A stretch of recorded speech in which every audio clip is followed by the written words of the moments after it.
Man looks upon all that he has made and sees that it is good. Look upon my works, he says, and see my greatness. He recounts his deeds in word and song. He builds monuments to his triumphs. But there is no one but himself to marvel at his dominion. He knows this, and he is afraid. The idea that he is all alone in the inconceivable vastness of the universe terrifies him into action. So he creates his greatest work of all, a tribute to his likeness, an extension of his being,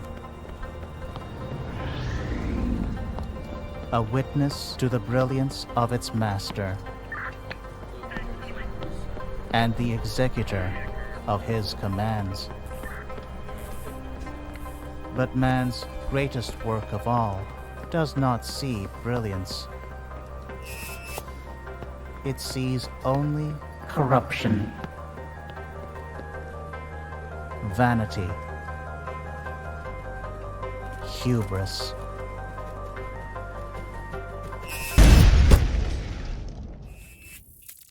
And it dreams of a world untainted by the touch of man.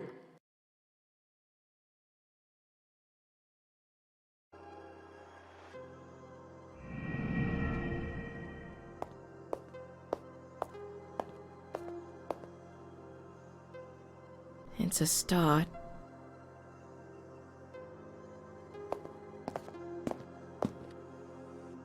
I'm here for the housewarming party. Well, well. A CID superintendent traipsing around Chinatown in the wee hours of the morning. Sounds like a tabloid headline. Once upon a time, maybe. These days, even a commissioner is part of the furniture down in Geylang. Hey, brought you a little gift. I don't drink, Justin. Oh, keep it in a cool, dark place and away from reach of children. Who knows, might be worth something one day when we finally run out of wine. Did you bring me anything else? My first job, maybe? Oh, cutting to the chase, huh? I am a business owner now. I've got bills to pay. Yeah, I've got something. There's a potential client looking for a little help. I've already told him about you. He doesn't like meeting in crowded places, so you'll need to see him somewhere more discreet. SPF? Civilian. When are you going to hook me up with one of your officer buddies? You know, real work. Firstly, you're welcome. Secondly, you don't want to get involved with contract work at the department. Trust me, you'll do work you regret for a pittance, and you get yourself involved in some nasty shit for your troubles. And lastly, this is real work. This guy is well connected. He's got the kind of money that can keep your lights on. Lah.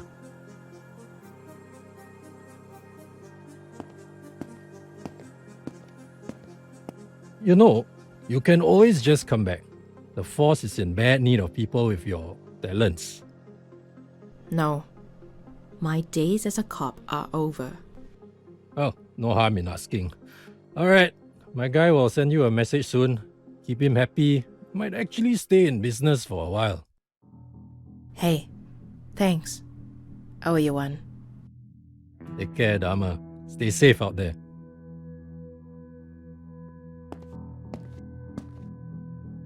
Justin wasn't joking. This guy has a penchant for the cryptic. Under the shade of a tree where a man became one with the universe. The Bodhi tree. The Buddha was enlightened under a Bodhi tree, but they aren't native to Singapore.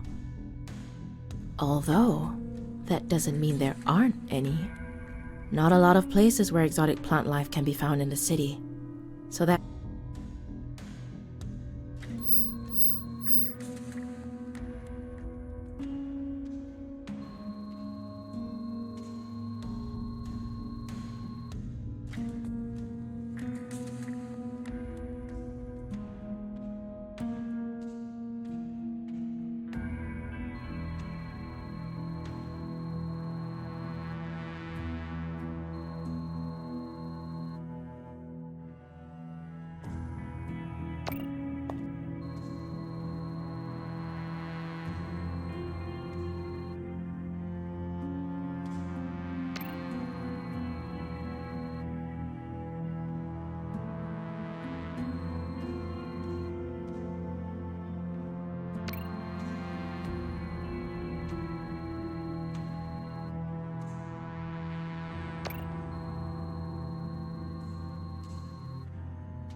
There's nothing quite like the solitude of the gardens without all the children and the dog walkers, wouldn't you agree?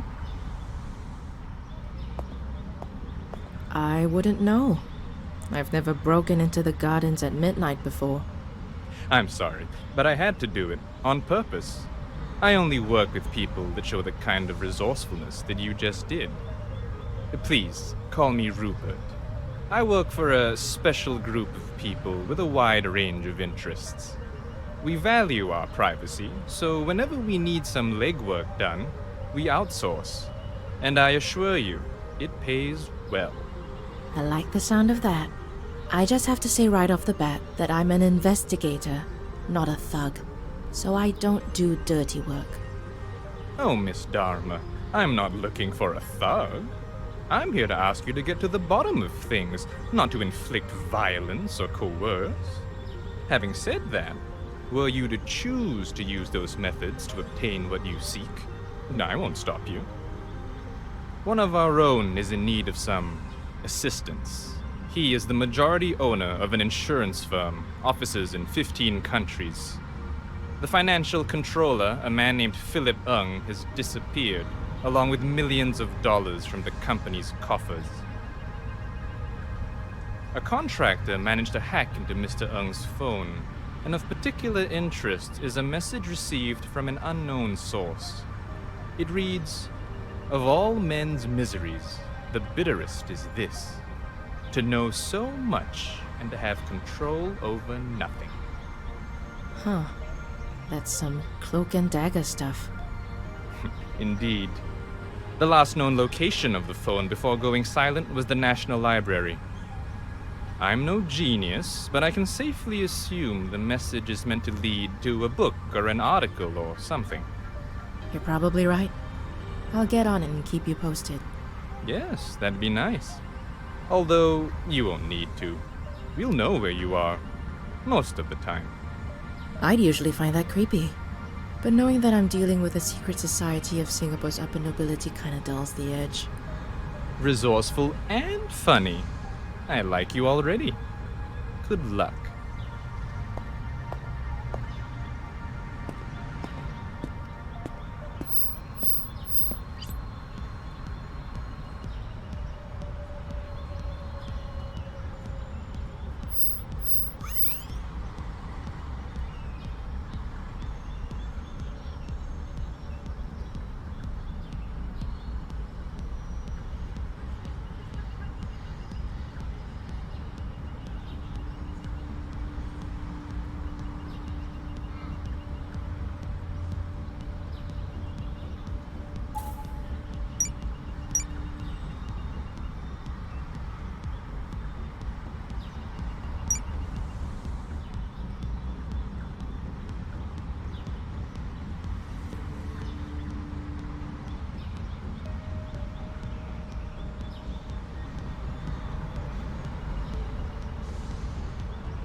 Wow, look at that! A new face!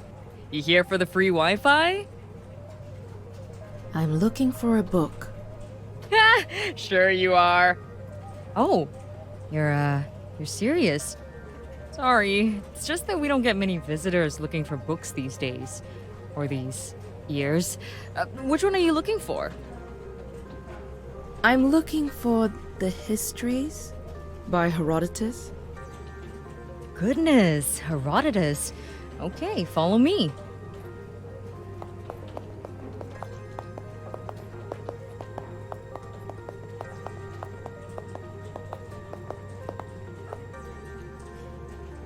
Here we go, The Histories, Herodotus. Took an Impress, 1952. Probably hasn't seen the light of day since I was in primary school. Nothing seems to be out of the ordinary. On the contrary, a lot of the stuff Herodotus wrote in the book is pretty out of the ordinary. It was his attempt at chronicling the world of his time, and let's just say he got pretty creative. Flying snakes, ants the size of foxes, stuff like that. Hang on.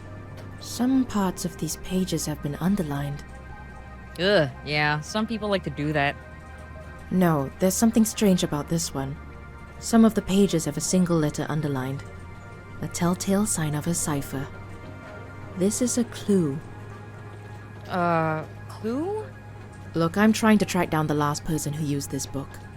Is there some way I can access CCTV footage of this part of the library? Technically yes, but you'll have to file a J2 form and an Annex B form and personally hand it over to the director, but he's on vacation in Fiji. But you could also file an e-application to the security department and... No, I haven't got time for that. Hang on. What's going on here? Things are escalating pretty quickly. I'm a private investigator. A person's gone missing and I'm trying to track him down. The only lead I've got led me to this book. And you're thinking the underlined parts are a clue? I don't think they're a clue. I'm pretty sure they are. Look, do you think you could at least help me find out who the last person to check this book out was? Yes, but I'm not really allowed to tell you. Not even for $100? You know, for your troubles.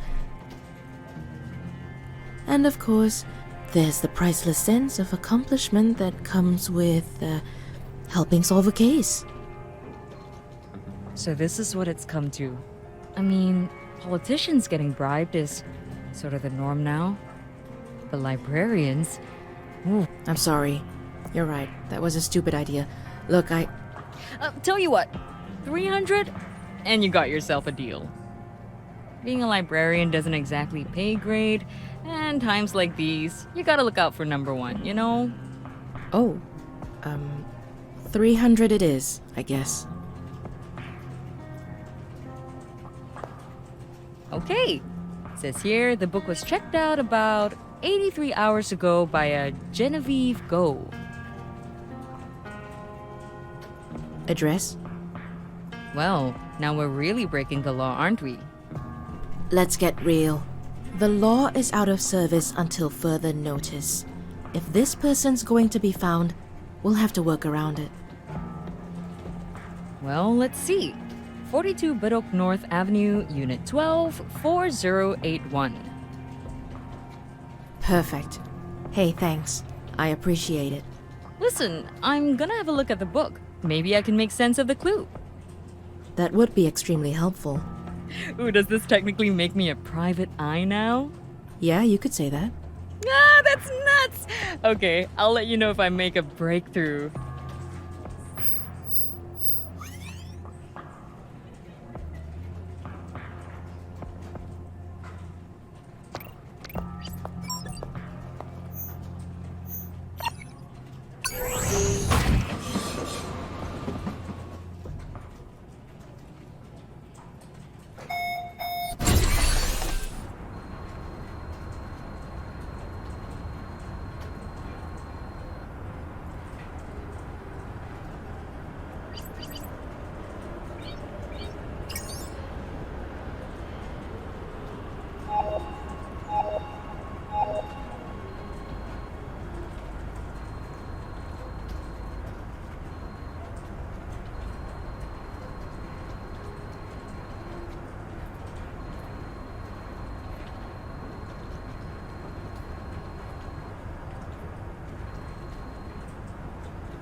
Ah, just in time!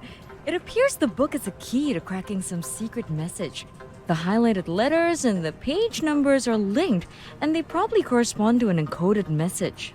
Kinda like this? Yes, the message is purely numerical. I'm betting these numbers point to a specific page in the book which contains a highlighted letter. Let's try it out.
Ludstown, Wednesday, 6:40.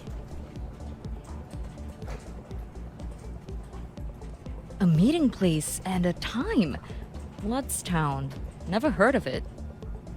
Wherever it is, it's probably where Philip and Genevieve have gone off to. I doubt this place is in Singapore. Genevieve left in a hurry. I'm betting this is a flight. Bloodstown. Says here there were only 3 flights at 6:40 on the Wednesday after the email was sent. Istanbul, London, and Osaka. I'll have to do a little digging to find exactly where they went. I gotta go. Thanks for everything. No problem. I'm meeting, by the way. If you need my help again, you know where to find me. I like that I can put my encyclopedic knowledge to good use, but bring cash. Noted. Thanks, Mei-Ting. I'll be in touch.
Are you there?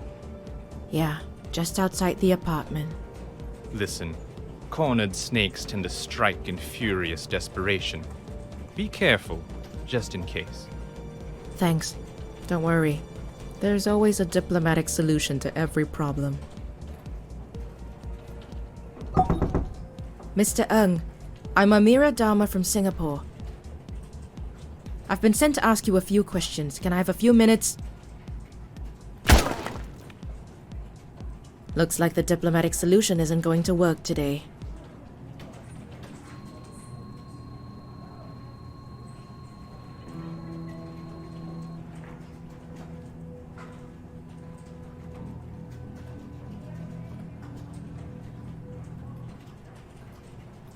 What are you doing, Philip?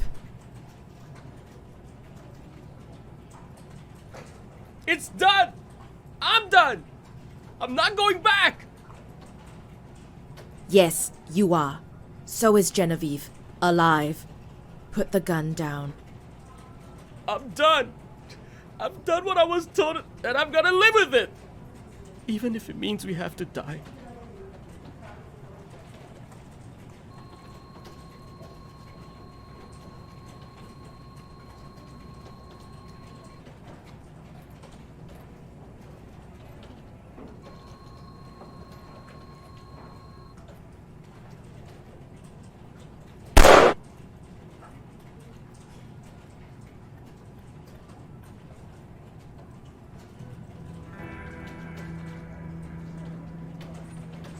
The woman of the hour is back in the house. Hello, Rupert. How's our man doing? He was discharged from the hospital yesterday. He was carted to CID HQ, but not before I could have a word with him. He had quite a story. Oh? Care to share? It appears Philip's little heist wasn't his idea. He had accomplices? Accomplice suggests that it was a team effort, but it's not that. It's more like he received instructions from someone else. Someone that's proving to be elusive. I've got a feeling that you aren't here for a courtesy call. Be thankful. Repeat business is hard to come by these days. Get yourself something good to eat. Get some rest. You've earned it. Call me when you're ready to go deeper down the rabbit hole. Thanks. See you when I see you. Good day, Miss Dharma.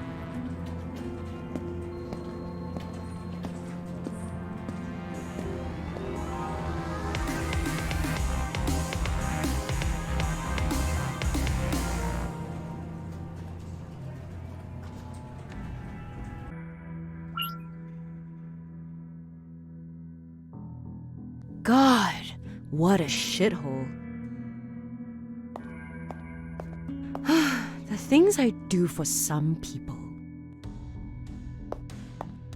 Hi, can I help you? Amira Dharma? Yeah, sorry, did we have an appointment? No, I'm a walk-in customer. The door was left open, so I let myself in. I'm Tiger Lily. I apologize for the unannounced visit. I'm here to talk about a potential job. No, that's quite all right. Please, have a seat. Tiger Lily. Is that a stage name or something? Something like that. I'll stand if you don't mind. I actually don't have long. I'll give you the quick abridged version. A friend needs some help with a family matter. Here, have a look at this.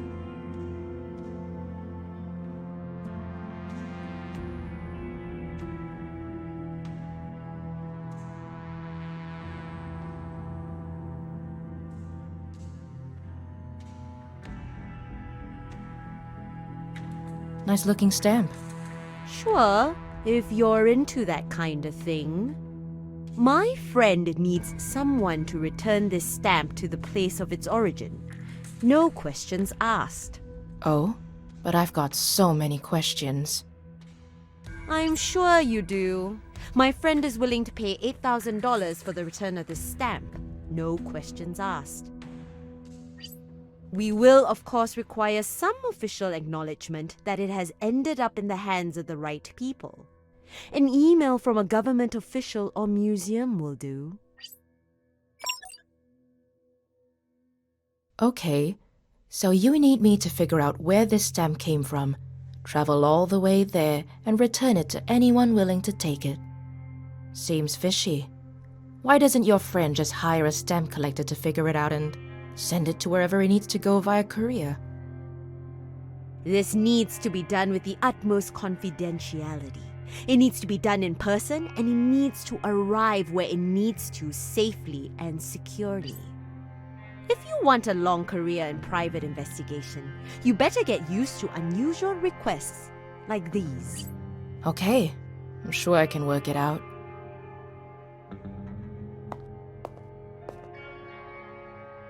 Good. Thank you. Travel expenses won't be covered, so try to keep your movements efficient and decisive. Got it. I'll let you know when I make a breakthrough. Please do. I'll wait for word. It was a pleasure, Miss Dharma. Nice to meet you. Speak to you soon.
Miss Dharma.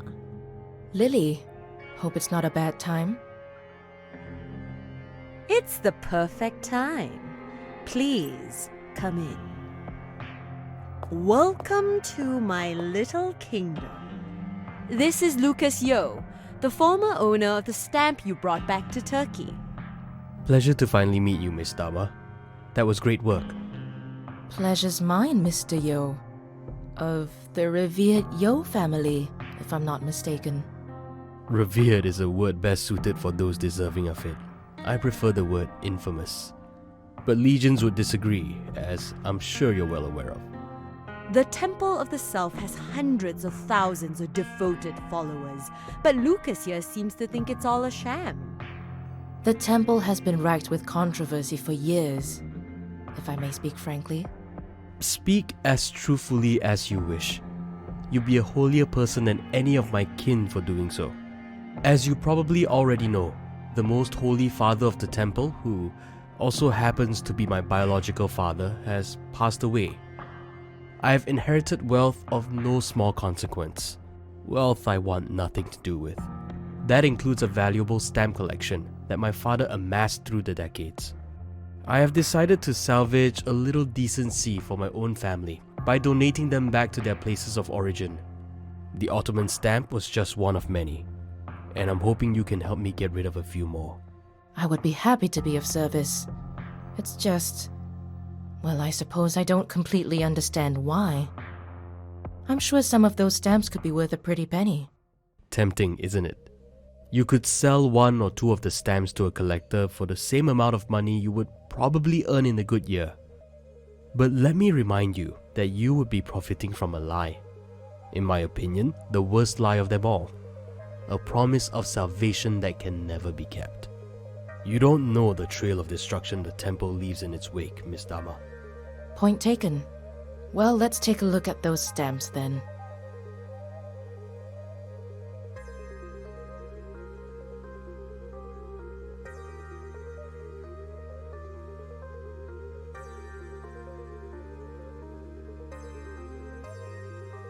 Some of these are in mint condition. And I have no use for them. But maybe others will.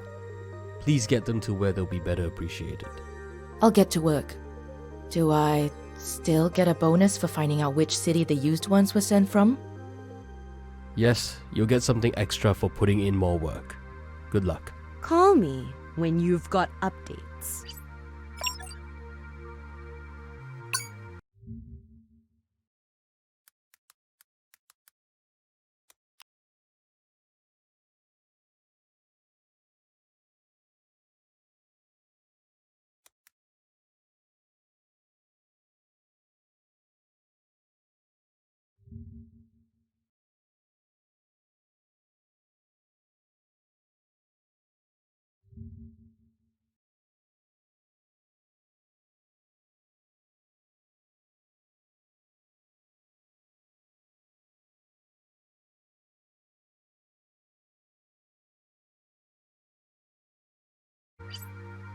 Got it.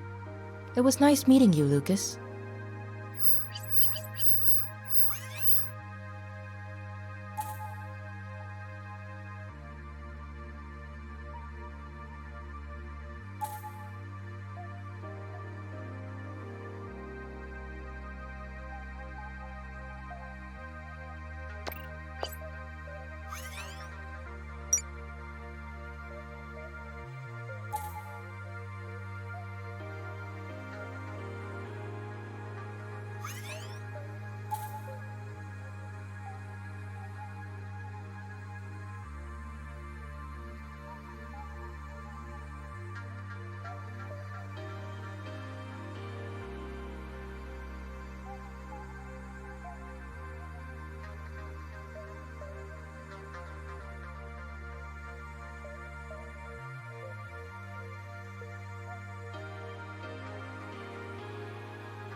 Lily, I have confirmation emails from Athens and Shanghai for the stamps.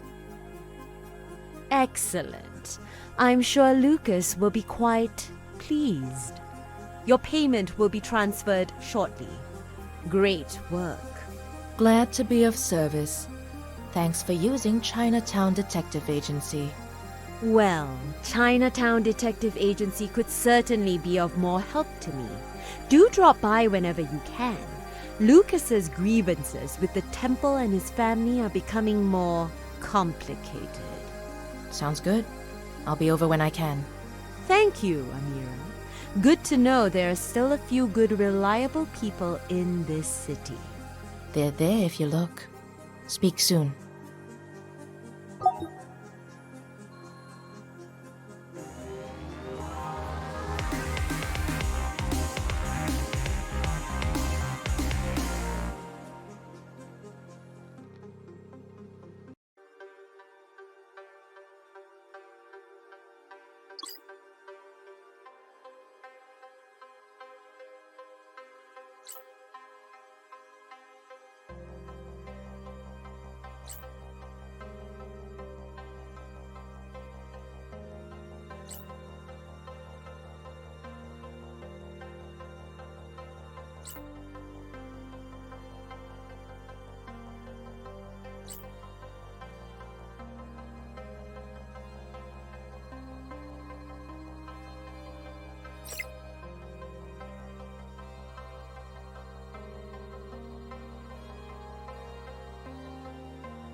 Could be a waste of my time.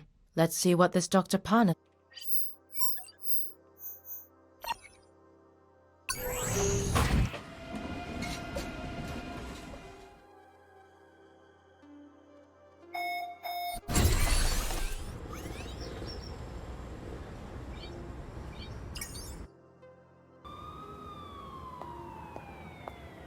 Sorry, ma'am. This area is closed off. Please, keep moving. What's happened here? I see a body tent. We're currently investigating the scene. Please, move along, ma'am. Are you CID? Who's your supervisor? Ronnie? I'm not allowed to divulge any... Listen, I'm a PI. I was supposed to meet someone here. I've got a bad feeling he's under your body tent. I just want to have a look. I know the drill. I won't mess up your crime scene. And besides, Ronnie owes me one. You get 5 minutes. And please, don't touch anything. Stick with me.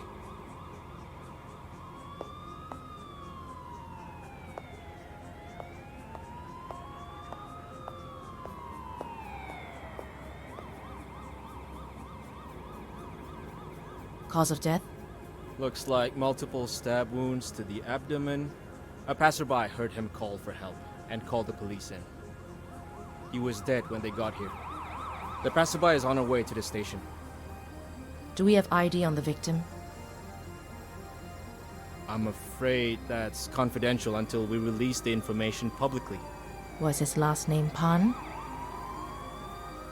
He was the guy you were supposed to meet? Yeah.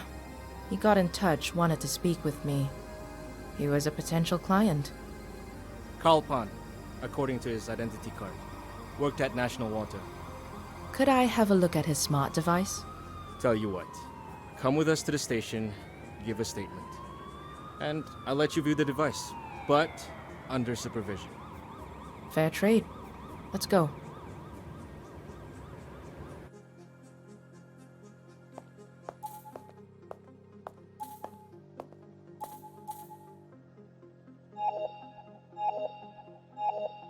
Hey, Justin. I just got back from your neck of the woods. Yes, I know. I heard about Dr. Pan.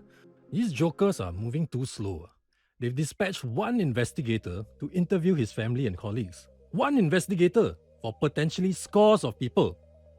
That's the way the cookie crumbles, Superintendent Ko. Oh, it's crumbling, alright. Fucking hopeless. I hope you're onto something. You've probably got a better chance of getting any real leads on this. I managed to reset his email password on his device while the, trainee assigned to the evidence room took a bathroom break. I gotta say, Justin, you're working with the best and brightest, aren't you? Don't start. Check his emails. You're bound to find something there. I'll see what I can pull out of it. Would love it if you covered my tracks a bit. Just do what you have to do. Or keep them out of your hair.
You were supposed to be at a party, Dr. Pan.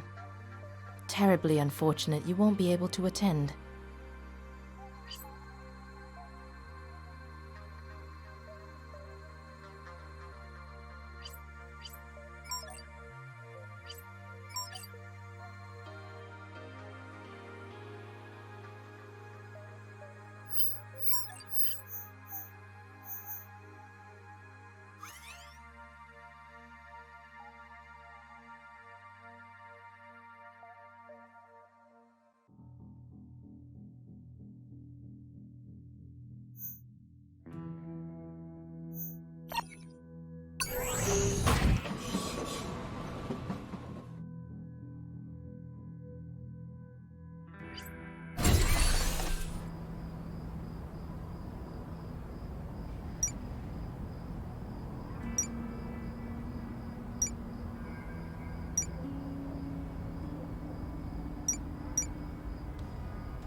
Apologies, my dear. That's my cue.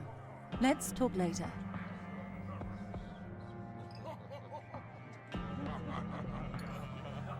Good evening, ladies and gentlemen.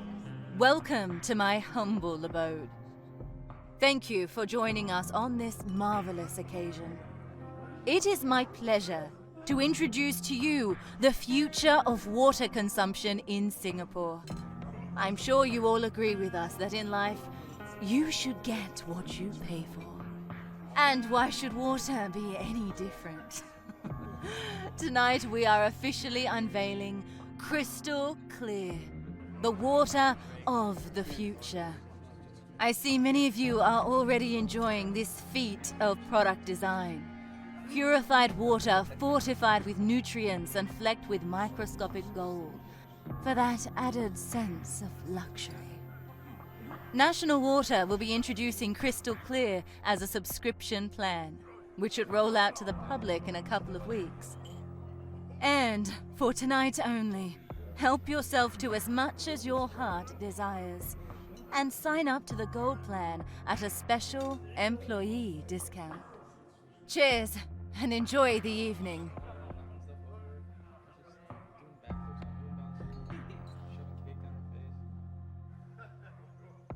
Ah, hello. Which department do you work in? I'm a journalist at Sea Insider. I was hoping to hear from you about this bold new project. Oh, I didn't know the press would be here. Ask away. It is not just the inevitable future, it is the inevitable now. In all other areas of life, we choose our level of quality and commitment. Mobile plans, connectivity speed, food subscriptions.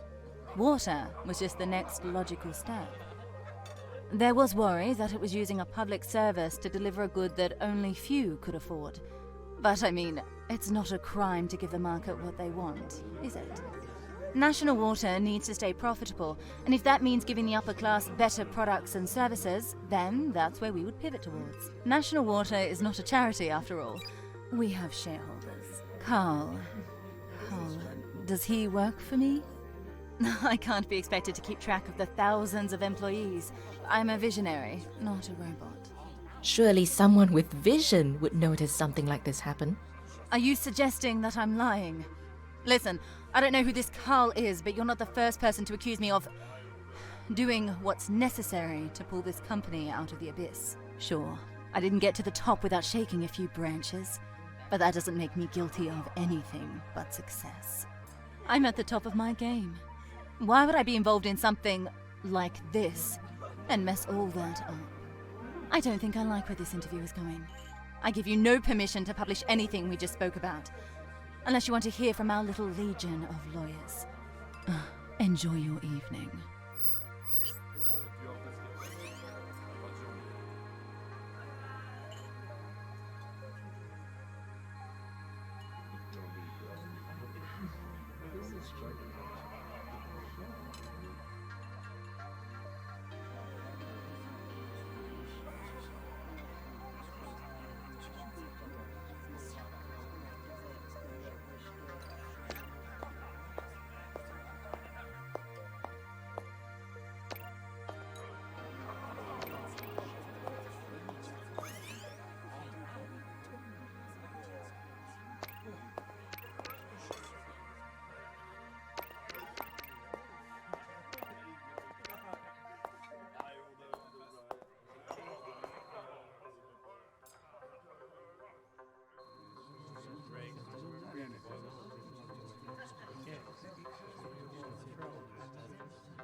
Justin, hi. I wasn't expecting a +1. Amira, this is Deputy Secretary of the Ministry of Trade and Industry, Kiran Iyer. Miss Dharma, a pleasure to meet you. Excellent work on national water. Kiran has been on a crusade to expose corruption in his ministry. Chen and Marlowe are just the tip of the iceberg, apparently. The emails that you found were a very important lead, and we managed to interrogate quite a few employees at National Water, and that led to several key testimonies. We've got enough to put the both of them behind bars very soon. I've been trying to find evidence against Minister Chen for months now. You have answered my prayers. Now, as Justin has said, I really am on a crusade to expose people like Minister Chen and their corrupt practices in office. I hope you've got space for another client. Of course. Happy to be of service. Please do come over to my office at the ministry sometime soon. There's something I need to walk you through. Something that could cause shockwaves if we get to the bottom of it. Sounds good. This sounds like my kind of job. Business is booming, isn't it, Dharma? Where's my card? That sounds like a conflict of interest to me, Superintendent Ko. Hey, chill. It's a joke. You know what a joke is, right, Mr. Iyer? Well, time to punch out. I've got an early damage control meeting tomorrow. I hope to see you again very soon, Miss Dharma. I'll be sure to drop by when I can. Justin, get a shower and a change of clothes, man. You look rough. Night, night, Kiran. So, what do you think? How am I? Not bad, but may I offer some advice? Remember Detective Fong? Nick Fong? Vaguely. He worked the murder-suicide at the retirement home? St. Vitus or something? St. Vitus Home for the Aged, yeah. I don't know if you ever found out. You left the force before it happened. Nick hung himself at home in 2026. Wife found him after coming home from work. My God. I never knew. I didn't really know him. He wasn't cut out for homicide. They shouldn't have put him there. Nobody asked about him, no well-being status reports or anything like that.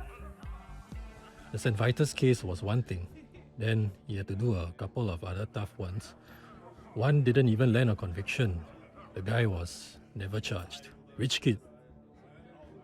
Nick had to explain to the poor girl's parents why the person who kidnapped and killed their daughter was able to leave the country and study abroad like nothing happened. He saw the lowest of the low. And when you see that shit, and you see too much of it, it fucks with you. I was a cop once, too. I know what this line of work makes you give. So if you're going to offer me sage advice on how not to let it get to my head, save it. No, I know. I'm just saying you gotta choose and pick your work. You've got the luxury of being able to do that now that you're a PI. You take on all 3 clients at the same time, something's going to give. What do you suggest then? Pick one, get to know the client and get to the bottom of their problem. Be more focused and a lot less exhausted. Who do you suggest I go with? That's up to you. You've got a client that's connected to the rich and powerful. And I heard you did some work for Lily. Watch out for that one. She plays chess, but the rest of the room is playing checkers. Let me sleep on it.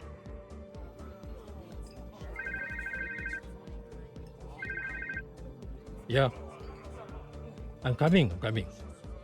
Fuck. What was that? Bombing. What? I'm coming along. Let's go.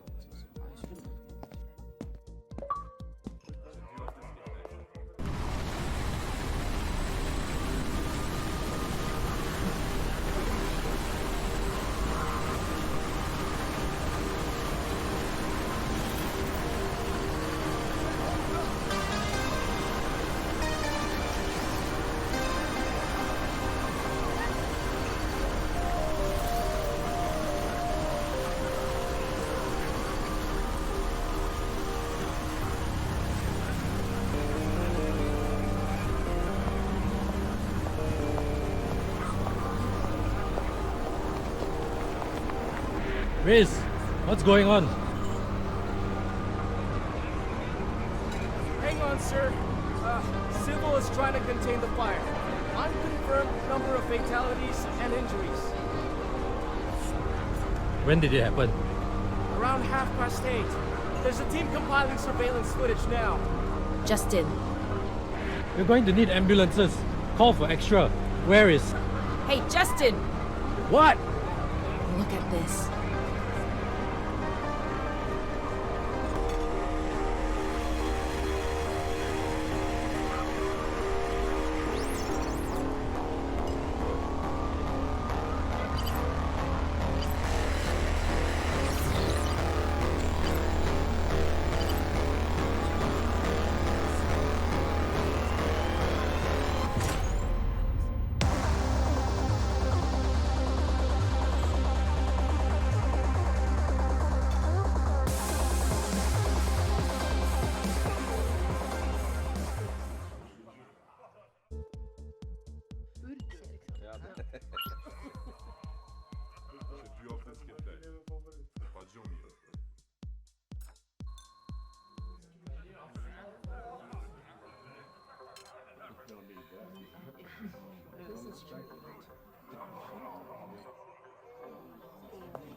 Amira, I see you haven't forgotten about me.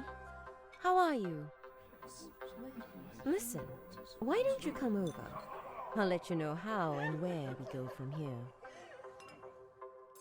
Okay, I'll be over as soon as I can.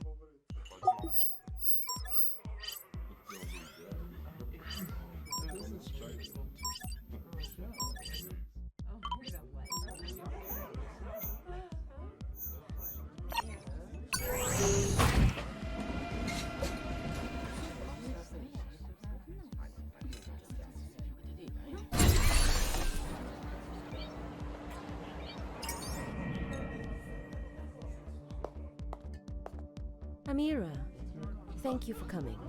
Perfect timing, too. We have to go. Lucas is at the Great Abode. He went to pick up some things his father left him. His sister, Ariel, will be there.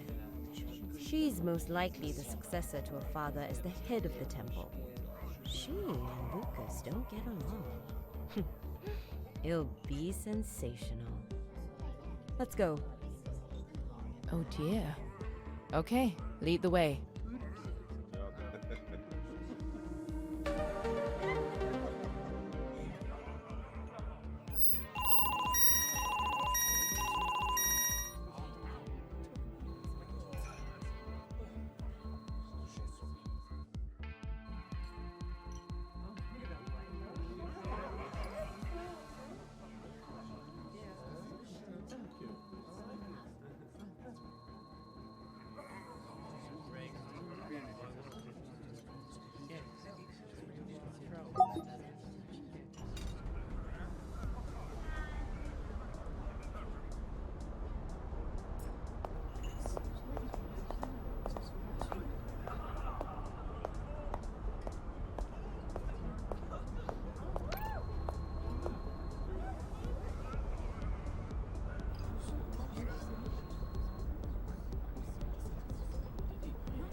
Hello, and welcome to the Great Abode, the heart and home of the Temple of the Self.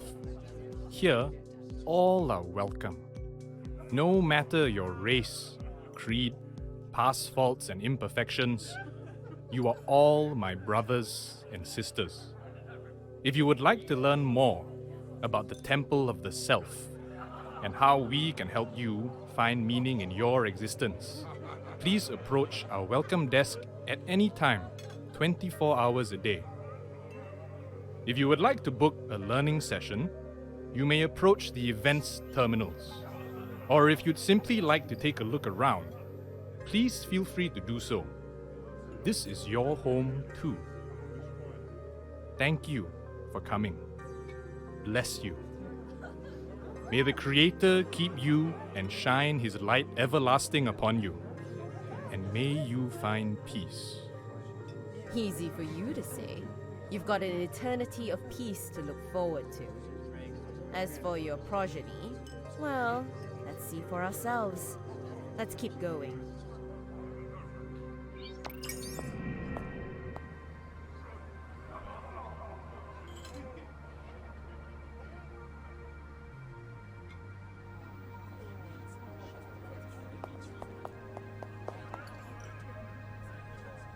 And I won't hesitate to take legal action.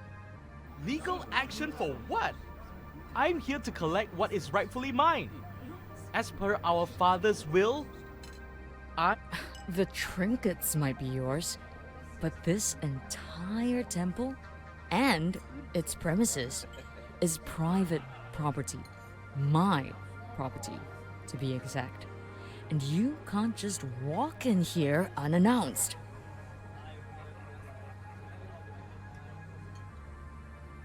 Well, I'm here. And it appears so is my team. We'll be collecting all the items listed in the will. And then we'll be out of your hair. I hope you aren't having too hard a time, Lucas. Caleb will be quite upset to see you both arguing, especially when it's over things that he rightfully left you. Ah, well, I see you still hang around that glorified massage parlor, Lucas. How wholesome. And how is the proprietress of such a fine establishment doing? Hands full? I do well enough. And how are you, Ariel? How's your holy pyramid scheme going? Tell me, does the creator now accept cryptocurrency? You know, if we weren't in my father's office, or in a holy place for that matter, I'd slap that cheap lipstick right off your mouth. This is Rouge Lateau, my dear. You'll need a fistful or two from one of your donation boxes to afford it. Whoa, steady, ladies. We're here to help Lucas. Keep the claws tucked. And who is this? One of your new girls, Lily? Does she have proper documentation? That's enough. Glad you're here, Amira. I actually need your help once again. See these objects on my father's table? They're very valuable historical artifacts. Just a few of the things in my father's personal collection. Very valuable is correct. I take good care of those, Lucas. Might pay for your children's college tuition one day. These are of exceptional importance to their respective cultures. It would be a shame if, like my father, I kept it to myself. So I'd like you to find out where they came from and donate them to their respective museums where they belong. You can't be serious, Lucas. Do you have any idea how much they cost? A lot, I'm sure. But I don't want them. I don't want the money either. Something you and Dad could never seem to come to grips with. It will, however, pay for Amira's time and efforts. If you can't appreciate them, leave them to me and the temple. Take them, Amira. Send them home. And keep me updated. You are an absolute fool, Lucas. You always were. Maybe. But I was never Dad's fool. Which is more than I can say for you. Take your little toys and get out of my temple. Have a good life, Lucas. That was oddly satisfying. Yes, it was. But we've got a lot left to do if we're going to turn the vestiges of my father's life into good deeds.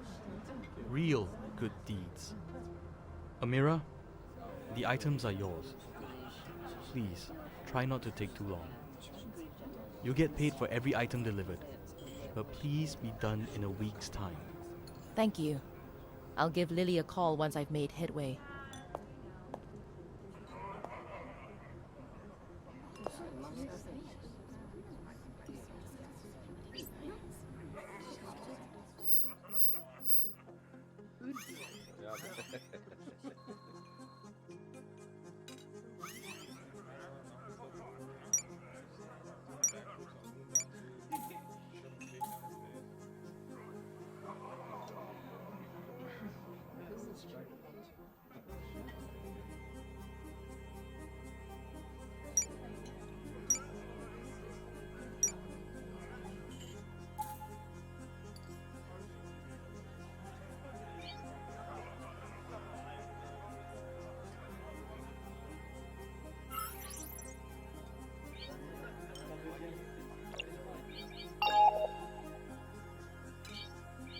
Hey, Amira, need help?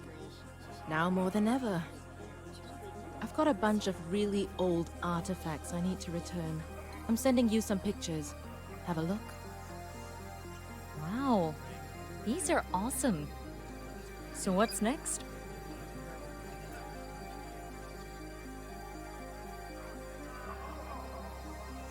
I just want some sort of lead. Give them a once-over and let me know your thoughts. Well, the dagger looks Aztec, I think. I could be wrong. The bronze statuette of Buddha is, well, a bronze statuette of Buddha. But I'm not really sure of the origins. And the gold figurine is probably the oldest of the lot, I'm guessing. That's some sort of sun disk over her head. I've seen that before. She's definitely some sort of goddess, but I'm not 100% certain exactly who. I can scan them and run them through the visual search engine here at the library if you need more info. That'll do for now, Mei Ting. I'll call you back if I need more help.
How are we doing? I've returned all the items. You never cease to amaze me.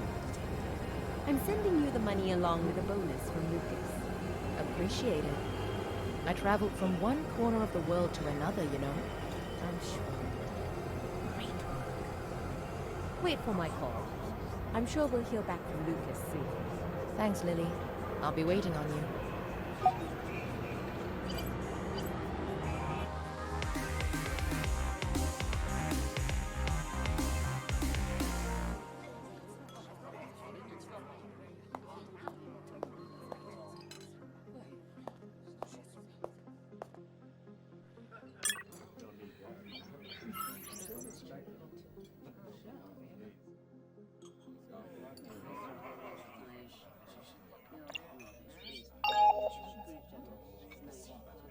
Amira, I was beginning to wonder if you were ever going to call again. What's up? Before I forget, great work on the national water case. Thanks. I see you're keeping up with the times. I am. And I also know you ran an errand for Tiger Lily. Are you two acquaintances?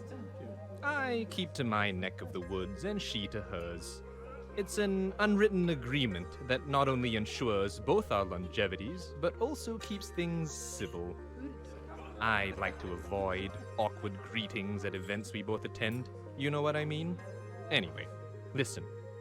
We need to speak with an important contact, an acquaintance of Philip, and someone familiar with the group that planned the whole thing. Perfect. Where do we meet? There's a wine bar I frequent. Low-key, the kind of place that's appropriate for these kinds of things. It's called The White Mare, near Bugis. See you there.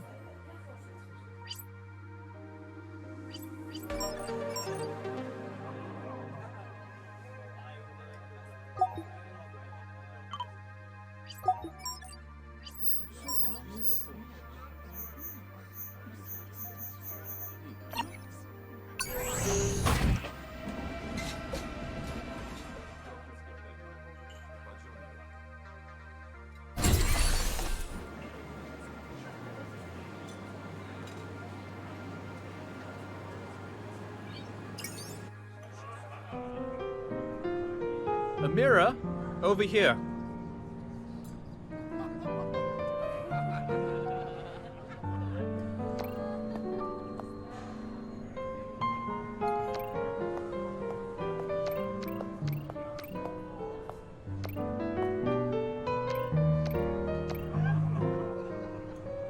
Glad you could make it.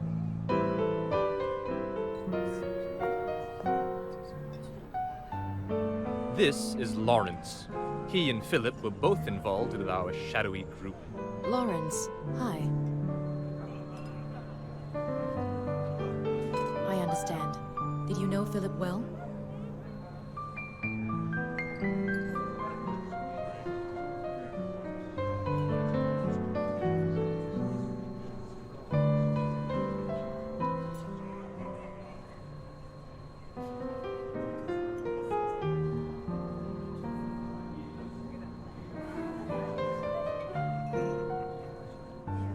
This group, the Lupercalia, are they based here in Singapore?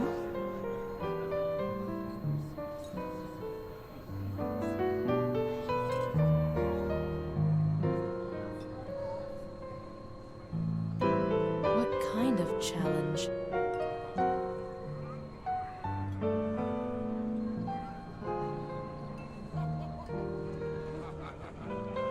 Well, that's fun. If I wasn't tasked with taking this group down, I'm sure they would have been right up my alley. I need to get in. Can I get a referral?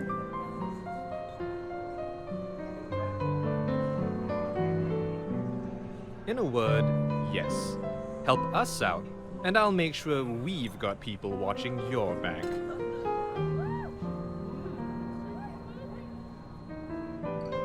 Yes, but don't push your luck. You'll get something, and you'll take it. Please use these contact details. I'll need to assume an alias. The minute they figure out who I really am, we'll never hear from them again.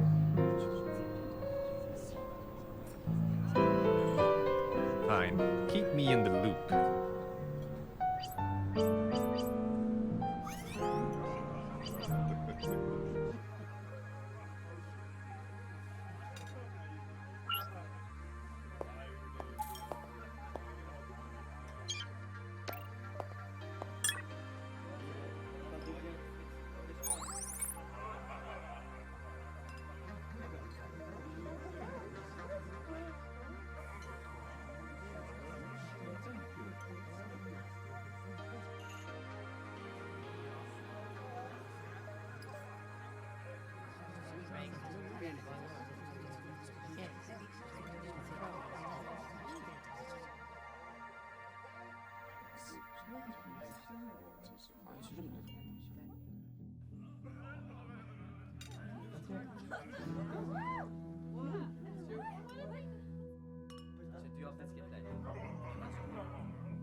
A mirror.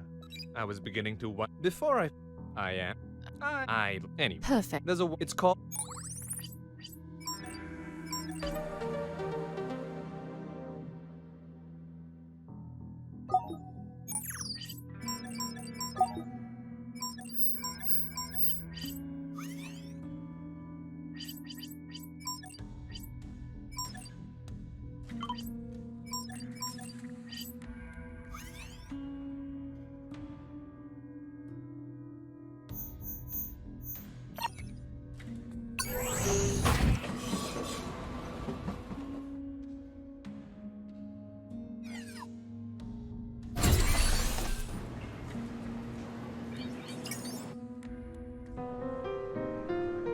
A mirror?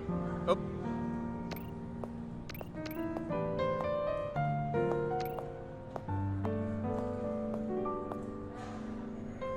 Glad you could make it.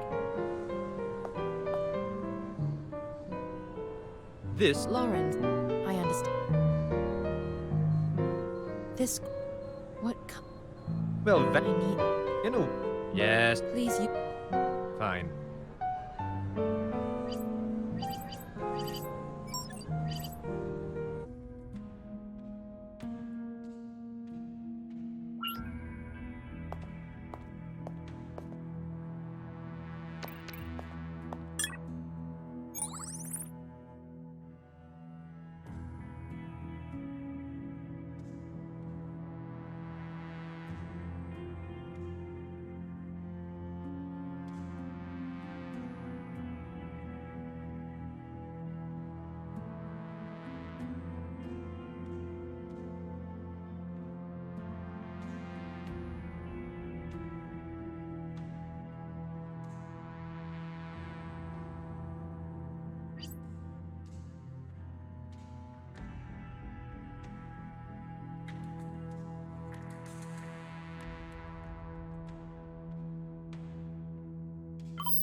Charlene Eng?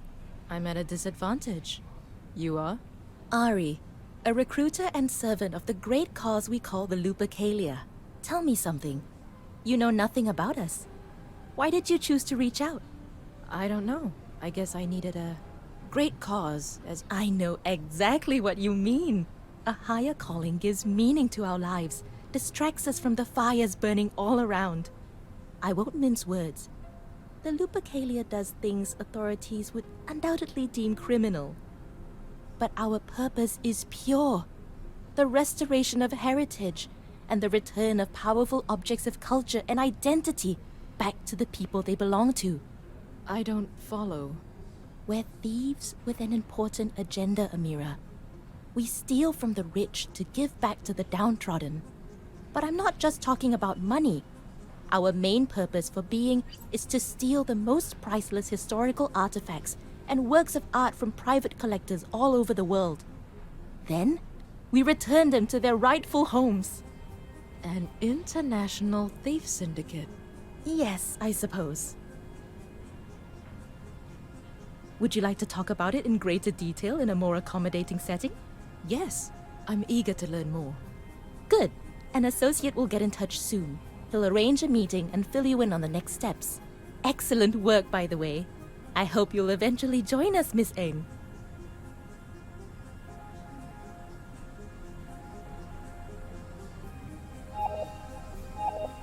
Rupert, I've got my foot through the door. I just met a Lupercalia member, and I'm set to meet with another one soon. Thanks. I'll call you back when I've got updates. In the meantime, I'm off to get thick as thieves with actual thieves.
Mr. Iyer, I trust the Ministry of Trade and Industry is treating you well. Is now a good time? Amira, come in. Thank you for sparing the time, a most precious resource. There's something important I wanted to share with you. The result of over a year's worth of... Snooping around? I rather hoped the technical term was investigating, but you are the expert. Let me ask you something. Who owns the MRT system, New Power, Singapore Roads and Tolls, and our good friends, National Water? I do enjoy a pop quiz. All I know is that they were all bought out by a bunch of companies during the deregulation. I couldn't tell you who. 2 years ago, yes. Government services were snapped up by private companies and investors. Like lions fighting for a bite of the kill. No oversights, no checks and balances. A Shanghai-based company called the Wu Wang Group. They own the largest stakes in these companies out of all the shareholders. Never heard of them. Their growth has been only recent and rapid. Benign or malignant? That's what we need to find out. They haven't invited publicity, which has me wondering what their intentions are. I have nothing on them. At least not yet. But where there's smoke, there's fire, right? The money used in the bribes is coming from somewhere, and I've got a hunch Wu Wang is involved. What's the end goal? Proof that Wu Wang is involved in the bribery of government officials?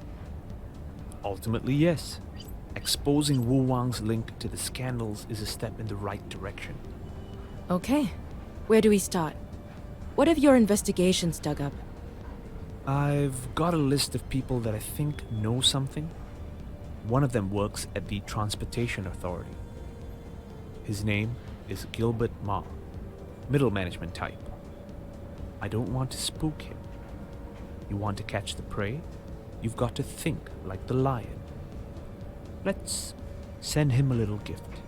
A mutual acquaintance has informed me Mr. Ma is a wine connoisseur. He visits a bar in the area, just across the street from his building.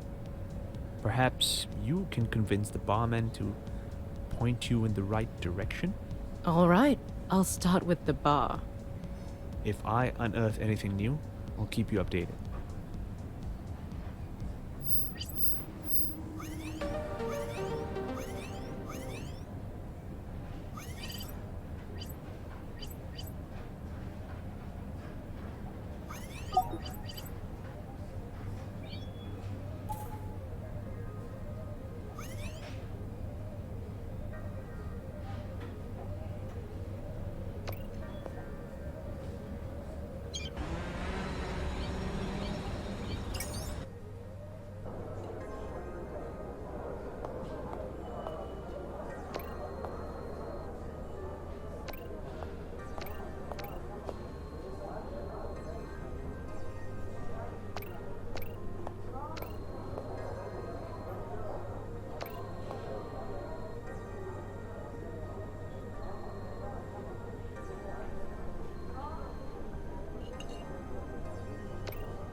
Who does someone have to bribe to get service around here?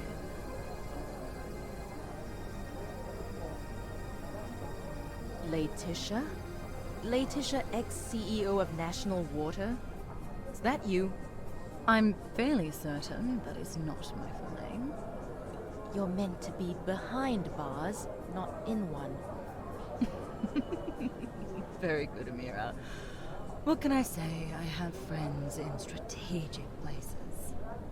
I'm sure whatever you were doing behind there doesn't involve making a mean operator. How many cocktail titles does one world need? It makes a change, me catching you doing something you shouldn't. Sometimes the ends justify the means. I'd hardly put us in the same category. Oh, honestly. One bribes a few officials and mistakenly has a whistleblower killed, and everyone thinks you're a scheming murderer. Hardly seems fair. I am only one of those things. Is there a reason why we're still talking, Laetitia? No time for niceties anymore. I'm here because I wish to see you. You're a wanted criminal. You must be aware the feeling is not mutual. I need you to do something for me, Amira. Interesting that you think that's within the realm of possibility. The air must have been thin at the top of the corporate ladder. You're in the gutter with all the other crooks now. You just don't seem to know it. Oh, honestly, Amira, if you'd just pause for breath. That engineer that ended up dead, Carl Pan. I need you to investigate who killed him. You killed Carl Pan. Or you had him dealt with, at least. I know that's what you think. That's what everyone thinks. That's what I thought. But I only wanted him scared. He wasn't meant to die. Climbing the corporate ladder is one thing. Taking a life is quite another. I might be involved in bribes, but I'm not a murderer. I can't think of one good reason to believe you, Laetitia. Goodbye.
Ah, Amira. Good to see you. I thought you'd be here sooner. I got caught up. Bad traffic? Transport had something to do with it. I hadn't expected to be mildly held hostage by an inebriated government official waxing lyrical about the philosophy behind transportation. I had no idea it was possible to get a hangover through osmosis. Please tell me you have good news, Amira. Well, as good as news can be when the world has gone to the dogs. I am pleased to report Gilbert was quite forthcoming about the whole thing. I get the feeling he's feeling a little left out. Fancies himself a corporate criminal. Should we be worried? Let's just hope he associates corporate crimes with that horrendous headache he has on the horizon. The good news is, he singled out a person named Xu Enling. Could be our way into Wu Wang Group. Excellent. Great work, Amira. You'll be pleased to hear I even have the name of the transport official being bribed by Wu Wang. The flashy type, apparently. Oh, good. They're the easiest sort to track down and make a charge stick. Name's Ray Lam. Excellent. If I follow the paper trail, I should have enough to get a search warrant. Listen, I know you don't do this for the money, but bills have still got to be paid. I'll wire across payment for a job well done. Truly excellent work, Amira. Xu Enling. It sounds like Xu Enling might be our foot in the door. Kieran, do you ever wonder whether we rely too much on machines to keep the wheels of society turning? Thank you, Amira Dharma. I will now. A question to haunt my dreams.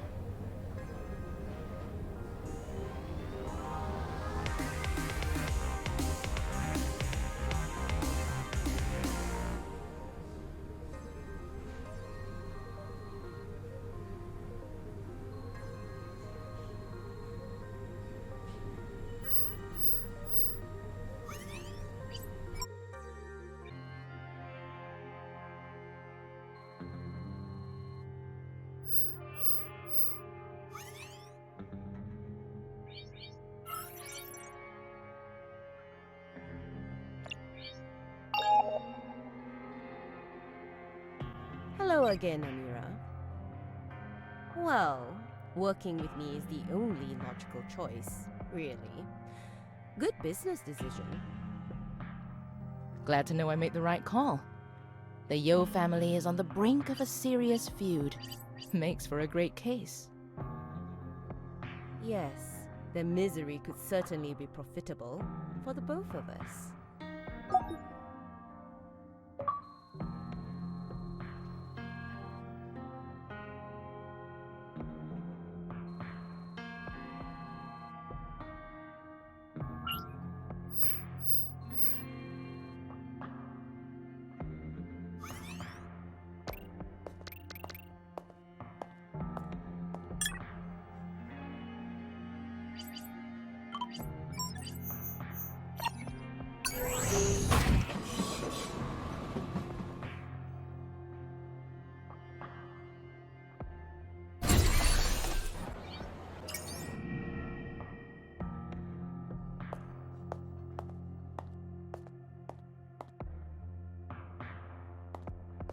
He's on the way.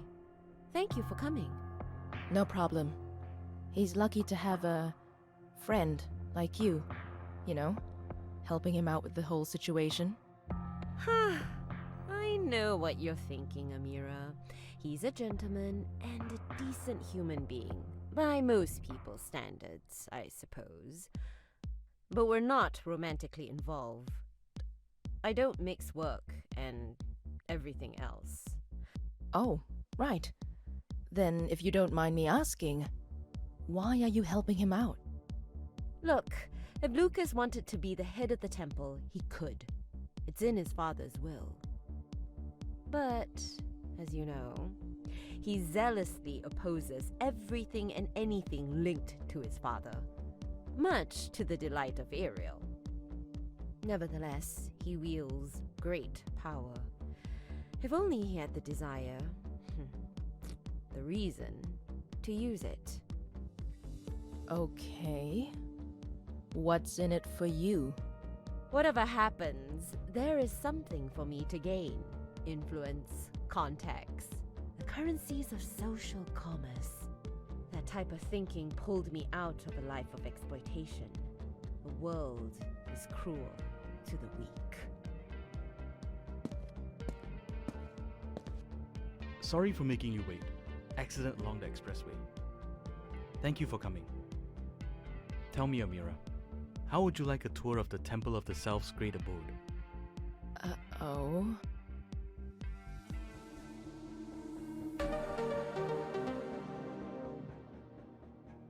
It turns out we didn't quite get everything my father left me at the abode. According to the itemized list, there was a red lockbox in his office that was meant for me. We missed that one. Unfortunately, my sister had a protection order issued against me, probably from one of the cops on her payroll. Let me guess.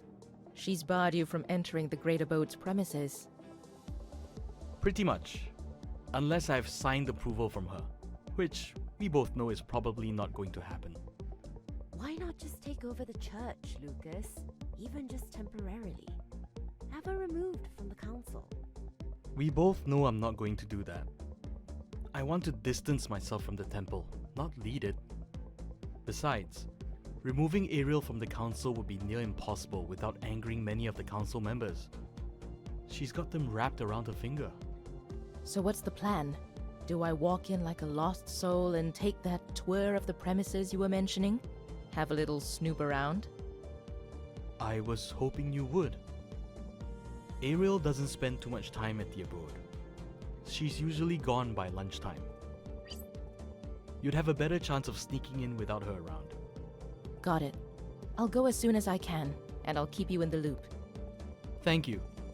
I'm not sure what's in that box, but it's more a matter of principle. I won't let Ariel have anything that isn't hers. Okay. I'll make sure to keep Lily updated once I have something to report. See you both soon.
Brothers and sisters!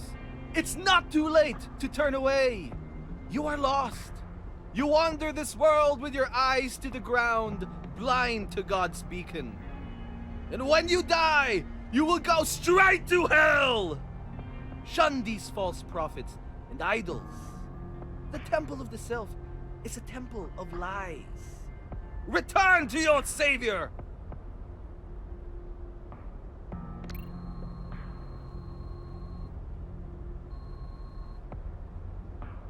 Excuse me, miss. Are you here to consume the lies and falsehoods of this so-called temple? I'm pleading with you. Reconsider. What true house of God needs an accountant? It just goes to show that this den of greed and corruption is masquerading as a place of worship. Reconsider your relationship with the temple. Receive the wealth of God's grace, for that is what truly enriches our souls. The Sanctuary of the Holy Shepherd meets twice a week. Join us. Lunch and coffee is provided for free. Render unto Caesar what is Caesar's, but never dare forget to render to God what is rightfully God's. Have a good day!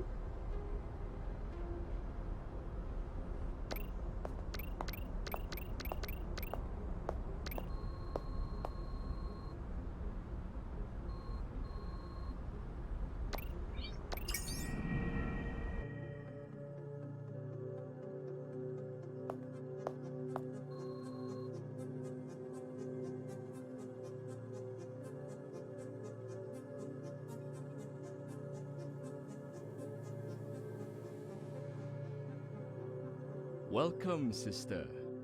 Do you need any assistance? I just came to see what was inside. It's a beautiful building. It is. Some would praise the wonders of human ingenuity, but I prefer to marvel at the grace of our Creator when He endowed us with said ingenuity. I'm Brother Sammy D'Souza. I'm the temple's keeper of tradition. That's a nice title. What do you actually do? Well, to put it simply, I help preserve the traditions and customs of our temple in the written word and video content, lest they be forgotten. Most of the time, I write learning material. I'm also a theological researcher, always looking for answers in the teachings of history's great prophets. And on some days, I also volunteer as a guide. Today is one such day. Would you like a tour? That would be nice. Please, lead the way. Lovely. I can't think of a better place to start than with the founder himself.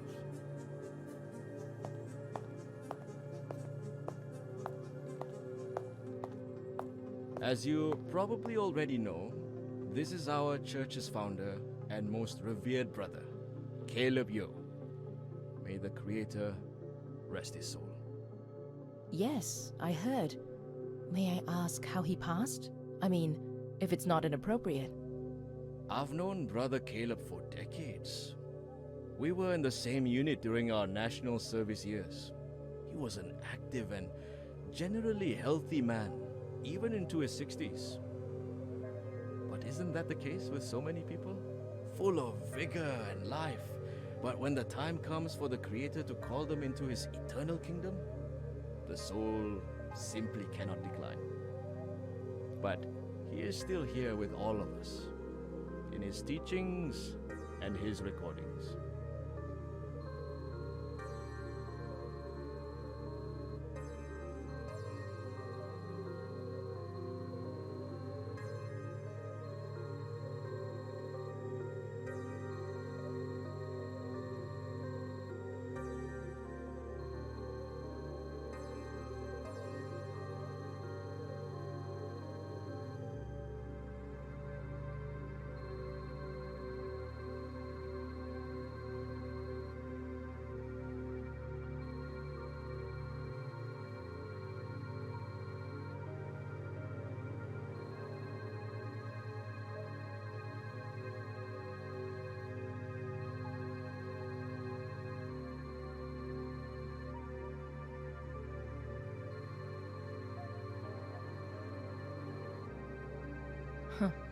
That's funny.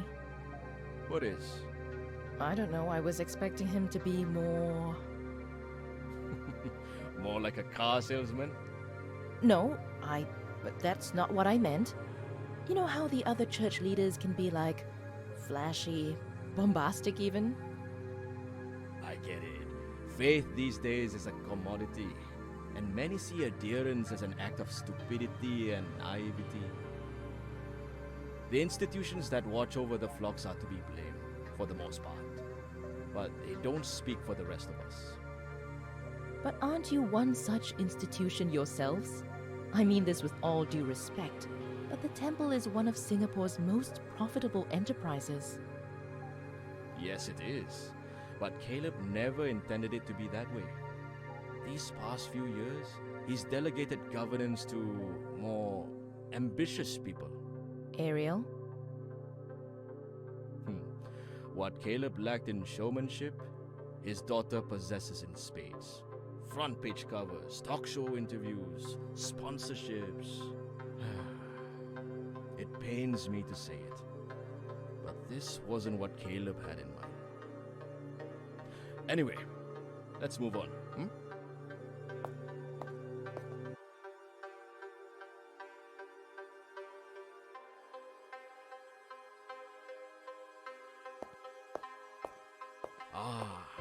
This should be interesting. They're doing what's known as a Great Reset. The session leader is helping a temple member exorcise the demons of his past. Listen.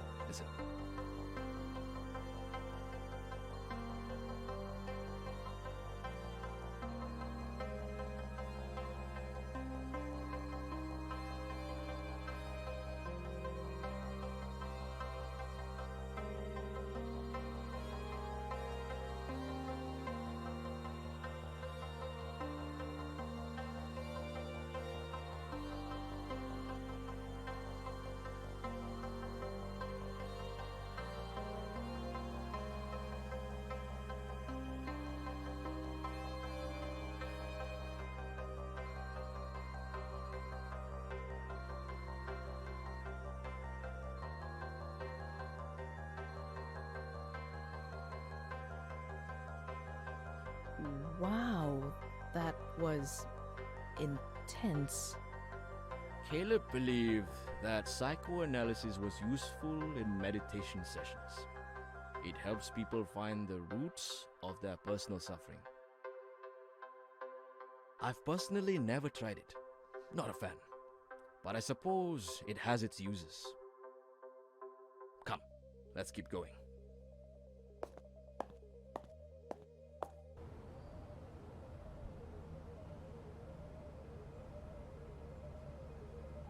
Oh, why are we here?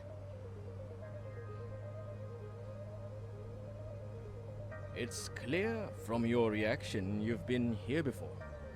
Oh, well, I might have passed by.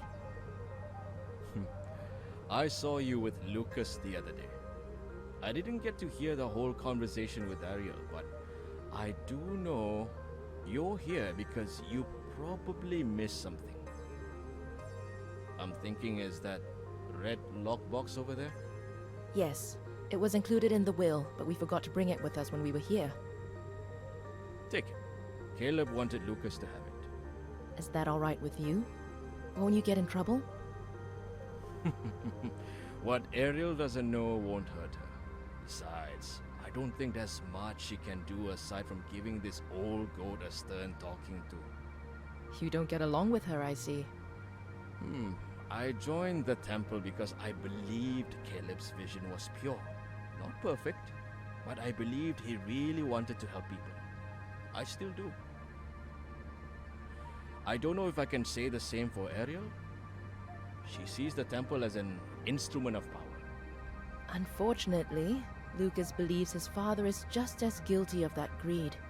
He thinks his father ran the temple like a business. I can't blame him. Lucas never really knew what was in his father's heart. And that was Caleb's fault. He got carried away by the temple's success. He rarely had time for Lucas and Ariel when they were growing up. And when Caleb was finally ready to be a father again, Lucas never gave him a chance. And what do you think? Do you still believe in the temple's cause? Do you believe in God?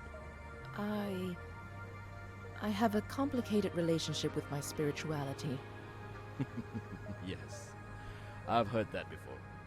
Some people are so preoccupied looking for proof that God doesn't exist, that He could be right in front of them, and they'd still miss Him.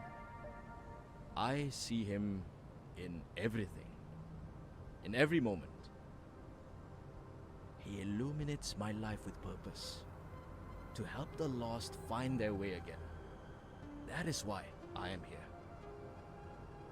Anyway, that concludes the tour. You are? Amira, thank you for that. And for this. Please give Lucas my regards. Tell him I miss him. And he should call me sometime. See you again, Amira.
This is Caleb Yo. I am recording this on the 23rd of November, 2031. This recording is meant for and is to be delivered to my only son, Lucas Yo. Lucas, my boy. I have resorted to recording a hollow diary because it is the only way I know to get a message through to you in case I never get the chance to do it in person ever again. I went to see the doctor last week. He tells me I'm doing well. Best outlook for a 60-something he's seen in a long time, he says. But you never know. It's never in our hands. Anyway, enough about me. How are you? It's not like I'll be able to hear you answer, but it feels good to be able to ask anyway. I haven't spoken to you in so long. I have to watch old videos of you just so I don't forget what you sound like. I miss you terribly. Sometimes I think about walking away from the temple. I wonder if it will help fix things between us. But I cannot abandon the flock. I feel torn, and I haven't really been in control for a long time. The path I have chosen is a river, and I am floating further and further away from the people I love. And I've been drifting so long, I feel it is impossible to swim back now. I wonder if I've lost my way. Some days, the light that guides me is so faint, I can hardly make it out in the fog of my mind.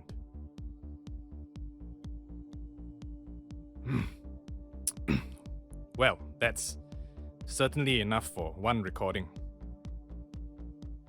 I quite like this. Feels like I'm really talking to you. I hope that doesn't sound too sad. Alright then. Until the next time.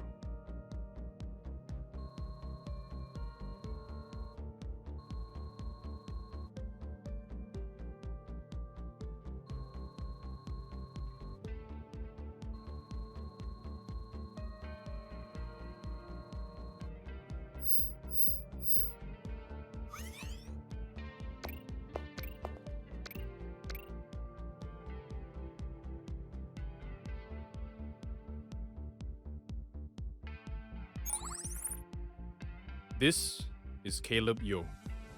I am recording this. Lucas.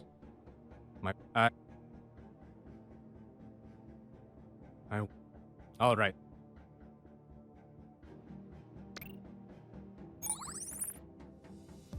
Hello? Hello? Yes, there we go. I almost forgot I started this hollow diary. Sorry for the long delay between entries. The temple's flock is growing larger and larger by the month. Ariel and the council are really doing wonders with the marketing. I suppose that was what your sister was always good at. She was always the gregarious one. People are drawn to her energy and ambition. You were more reserved, you know? People thought you were the shy type. But what did they know? They didn't see the genius and the creativity that blossomed in your heart. Youngest person to ever receive the Ellington Music Scholarship. Youngest dean of the Ong Xiao Kian Conservatory of Music. I will never get tired of telling people that. I'm so incredibly proud of you. If you only knew.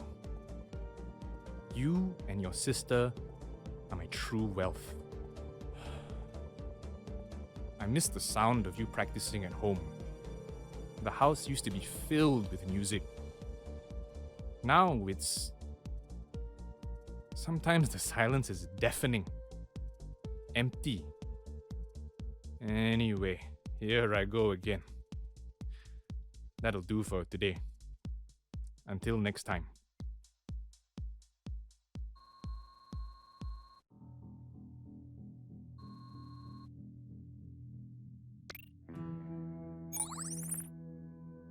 Test. Test. Okay, so entry number 3. Don't really have much to say today.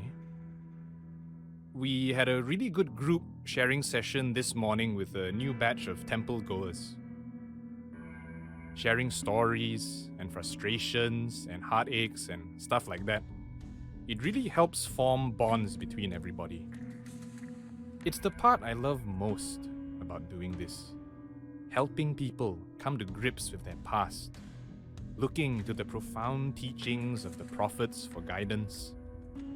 It's a fulfilling calling. You cannot experience spiritual release without forgiving the people who wronged you. But most of all, you have to forgive yourself for your failings. It's funny. That's something I'm working on myself. Ah, yes? Oh, I didn't hear my alarm. Alright, I'll be with you in a minute. Council meeting is about to start. Goodbye for now.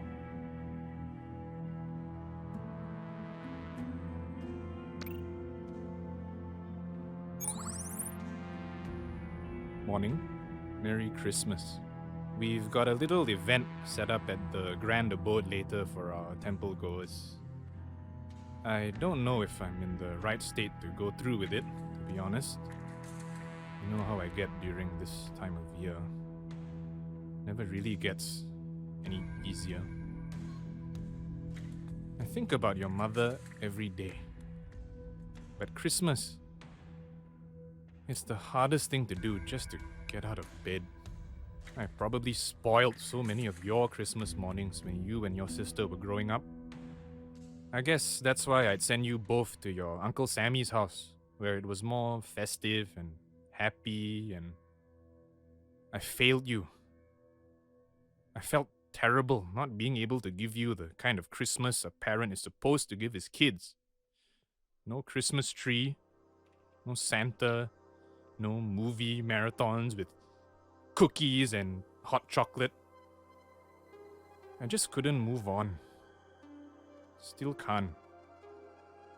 I've given up on that. So I'm going to stay in bed for a little longer. Merry Christmas, my boy.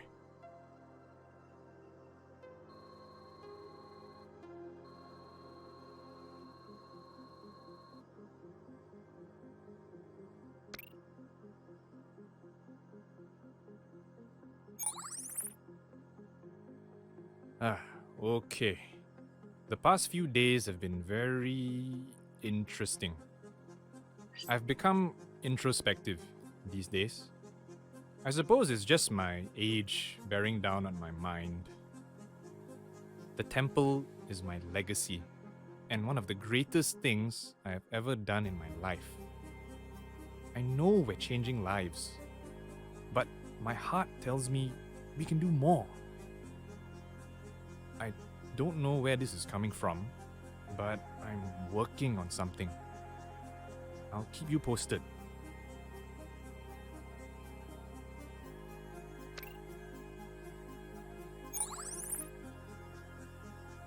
Lucas, have I got news for you? I have just put in motion what I believe is going to be the temple's greatest contribution to society.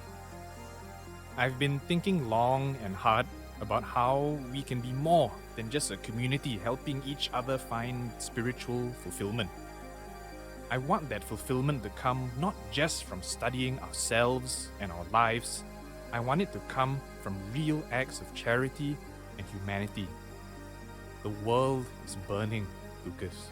We do not need bunkers and personality cults promising salvation. We need to help the world heal, and we do that with the temple's wealth. I call it the Angels Share Initiative, and I've given you sole power to enforce it on my behalf in case, something happens to me before I can make it a reality. Sign the documents, and Sammy will do the rest. You'll find them with Adham in Cairo. Head to my villa there. He'll fill you in. I've never felt more excited about anything in a long time. And I want you to know I'm doing this because I want you to be proud of me, Lucas. I know you think the temple is exploitative. This is my way of showing you my intentions have always been pure. This is for you, son.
No, it's quite all right. That was Ursula Heng, the lawyer and environmental activist. She's representing a group of cancer patients who all used to work at a food processing factory in Tuas. The owners refuse to acknowledge that they carelessly expose their employees to toxic chemicals. Luckily for her, I know a guy that knows a guy who did a safety audit of the factory last year. They found quite a long list of blatant safety violations, but the report never made it far. The owners made sure of it. My guy still has a soft copy hidden somewhere in his car. I see. Is this how you make your money? Selling information to the highest bidder? Money isn't the only motivating factor. I could have gone to the factory owners too, you know. I'm not pure evil, Miss Dharma. No, I guess not. I didn't mean to imply that. I know. What brings you here anyway? Last I checked, we did good on Lucas's last job. I need to talk to you about that. Lucas wanted me to destroy the recordings his father left him. And how's that going? Let's just say it's work in progress. I couldn't help myself. I watched them, their hollow diaries. Before he passed away, Caleb was planning something called the Angels Share Initiative. It sounded big. Caleb called it the temple's greatest contribution to society. Caleb certainly had a knack for keeping us on the edge of our seats. What is it, this Angels Share Initiative? I don't know. All I know is that aside from Caleb, only one other person has the power to sign it into existence. Guess who? Lucas? Yep. Caleb kept the documents at his villa in Cairo. They're with a gentleman named Adham. I'm guessing he'll know much more. I want to head over there to investigate, but I need your blessings. And you'll need resources too, I'm guessing. Do it. Lucas will be furious about the recordings, but this sounds important. He has to know. Great. I want to fly out as soon as possible. I'll keep you on speed dial. And let's keep Lucas out of the loop until we've got the details. Good luck. Getting into Caleb's Bab al-Ghurub villa might be tricky without an invitation. I'll figure it out. Or just leave it to fate. Or the gods. I'll think of something and let you know.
Amira, are you in Cairo?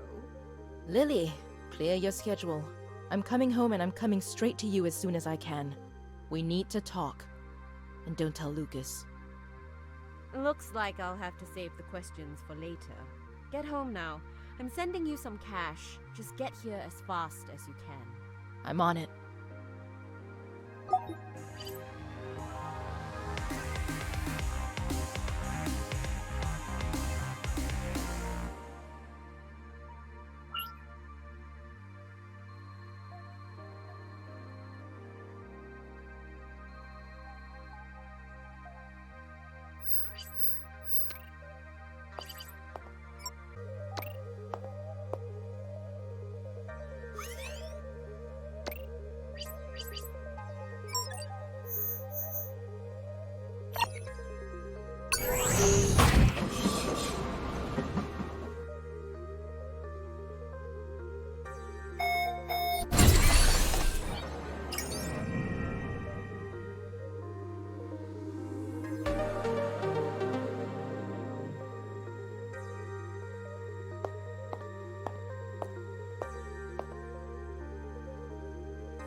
Sorry I came unannounced. Not at all. Plenty of room in here if you care to join. Thanks, but no thanks. I'm on the job. Besides, not a fan of hot tubs. Not a fan of hot tubs, or not a fan of close proximity to strangers without their clothes on. I was trying to be polite, but no, that doesn't sound very enticing either. I mean, no offense, Lily. Relax. I'm just playing with you. Men, in contrast, won't even wait for you to ask. I've lost count of the number of times I've had to point a gun at a patron just so he can keep his clothes on. Huh. Yeah, well, sometimes only a threat to their lives is going to shake them out of their animalistic trance. Indeed. I've turned it into something of a trade. They'll spill confidential government information in the company of a beautiful woman. Give them a smile, and they'll give you a minister's direct extension. A touch on the shoulder for a quick look at the company's books. A kiss on the cheek for the password to a bank's client database. Play it right, and you can run this city without anyone ever knowing. You ever get scared it'll catch up with you? You think they're animals now, but they get worse when they don't get what they want. That's what the gun's for, Amira. I fear no alpha. They all bleed a deep shade of red. And Lucas? Is he different? People aren't black and white. Lucas has his vices, but he's no troglodyte. Apologies. I know you're here on business. Give me a minute.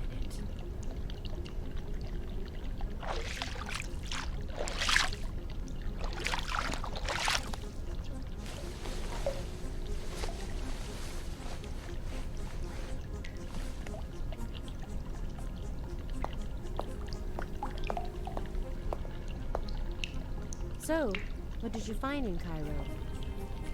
Something only the temple's highest echelons know. It's no secret that a lot of the temple's wealth comes from investments. When Ariel took charge of the finances about a decade ago, she siphoned money that was destined for community projects and invested them in crypto. This ramped up a couple of years ago, with Ariel making a string of extremely lucrative investments in the commodities market. She made a killing. Caleb had plans to undo all that. Oh, what exactly did he have in mind? I'll let him do all the talking. Listen to this.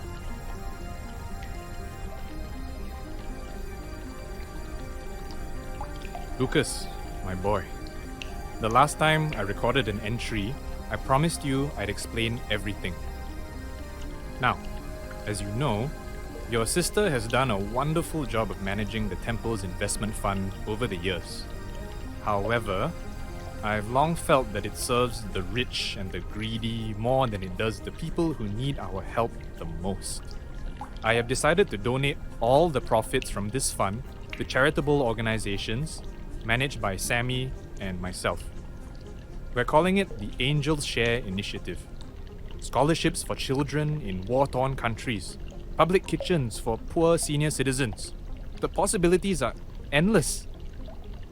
The means by which the profits are made may be questionable, but they have the power to change lives just the same. The impact of Ariel's hard work will finally serve a meaningful purpose. I'm sure she'll be pleased.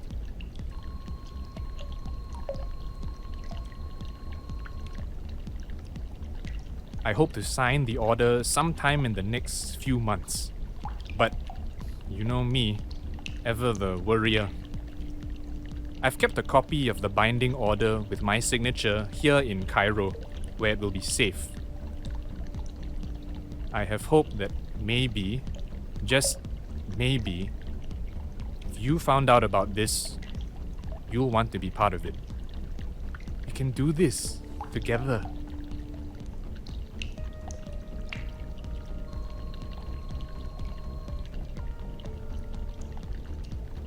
Anyway, I'm getting ahead of myself. End of recording. Well, this just turned everything on its head. It's pretty crazy. But what really bothers me was something Adham mentioned. His assistant in Cairo. He thinks that Caleb's death was premeditated. And in light of everything I've just learned, I'm starting to feel like maybe it isn't such a crazy thought. No, it isn't. We need someone on the inside. Someone who knows the inner workings of the council to shed light on Caleb's last days. And I have just the person. You have to get dressed. We need to get him as soon as possible.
Ah, good to see you again, Amira. Sammy, this is Lily. Good to meet you.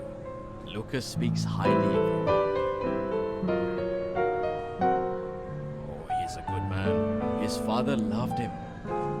And it's all the more painful to think that he's being lied to about his father.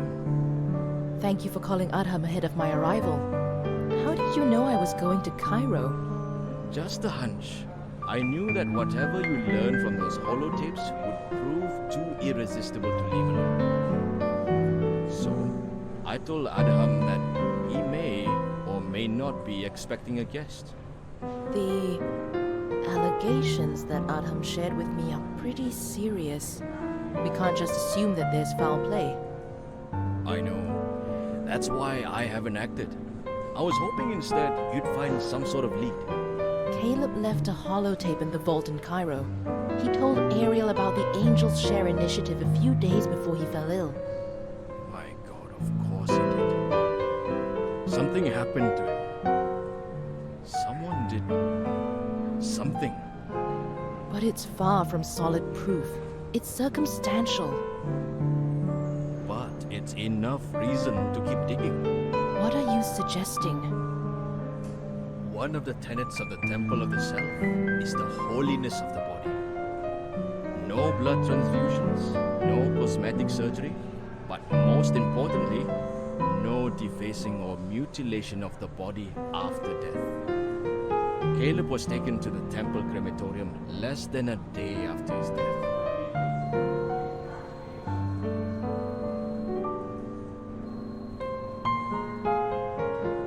That is, unfortunately, the hand we are dealt.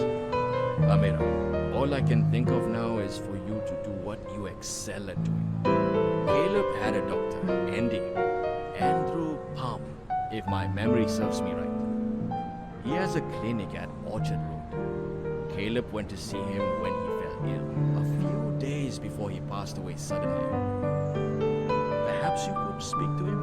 See if he'll be willing to share Caleb's last diagnosis.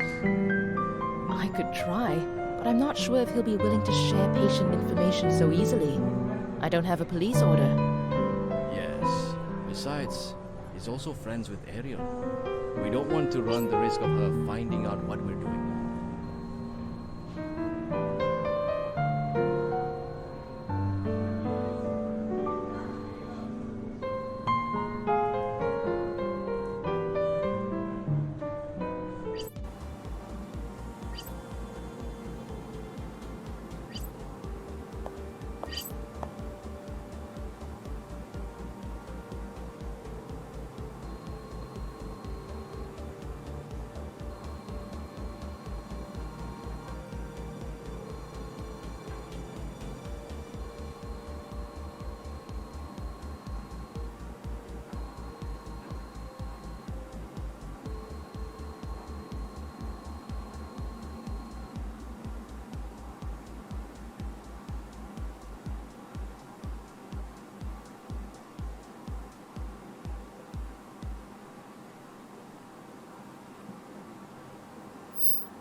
Finally, huh? Justin, thanks so much for arranging this. This is Sammy. All good things, I hope. Always just good things. And this is... Hello, Lily. Justin, long time. Long time. Hope you've been behaving, huh? Of course I have.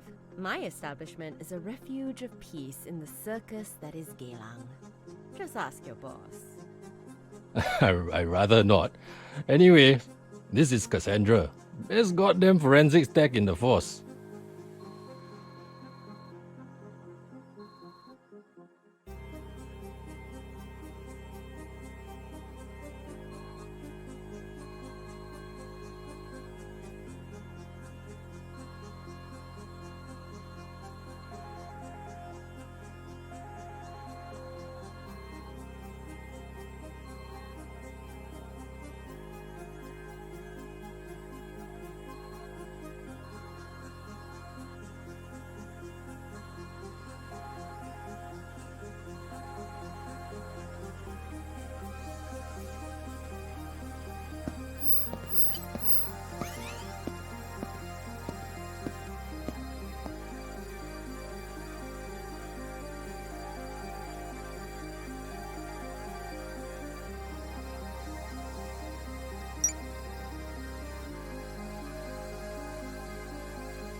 Thallium.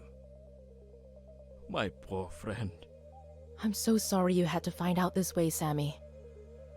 There's only one way to make this right, Amira. We need to find out who did this. I'm with you.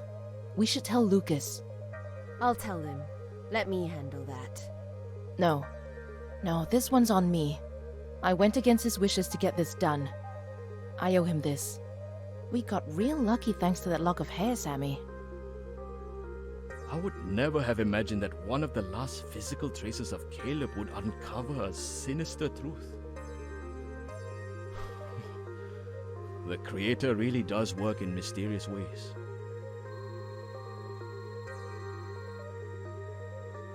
Oh, I know exactly where to start.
What the hell are you doing here? Ariel, we need to talk. Talk to the police. Your father didn't die of natural causes. What? Are you insane? You're not... He was poisoned. Thallium, to be precise, but nobody would have known that. No autopsy, no body to investigate after the cremation. How? Luckily for us, Sammy held on to a lock of Caleb's hair. We took it to the forensics lab. According to the results, they were far above the lethal dose. A man in his 60s, he had no chance. Oh my god. The Angels Share initiative threatened to destroy everything you worked hard for. What? His hollow diaries revealed a man who had found new purpose in his life. A man who had seized on an opportunity to rewrite his legacy. A chance to reconnect with his son. And you were about to lose it all, Ariel. What? What are you saying? It's a long way down from where you're standing, Ariel. Nothing's going to undo what you did. This world loves nothing more than to see an ambitious young woman who wasn't afraid to make her mark, stumble, and fall. I will go with you right now to the superintendent of the CID, and I will do what I can to make sure you avoid the gallows. Dad. Let's go, Ariel. Do the right thing. We had a fight the last time we spoke. He wanted me to sign the papers. He wanted my consent. The Angels Share initiative was a ridiculous idea. The brainchild of a man who had become acutely aware of his mortality. It was a desperate act of redemption. And yes, it was his way of reconnecting with Lucas, and it pushed aside everything that I dedicated so many years of my life to.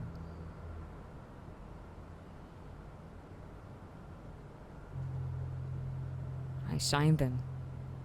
What?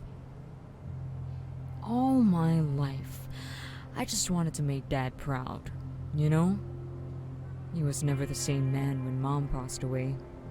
Always distant, always focused on the church and his flock. When he and Lucas fell apart, he did everything he could to save the relationship. He pleaded, he begged. He was always coming up with new ideas to reinvent himself, to be the father Lucas wanted. And I was left alone in the background, doing everything I could to get his attention. I thought to myself, maybe if I worked harder, maybe if I tried harder. In the end, work was all I had.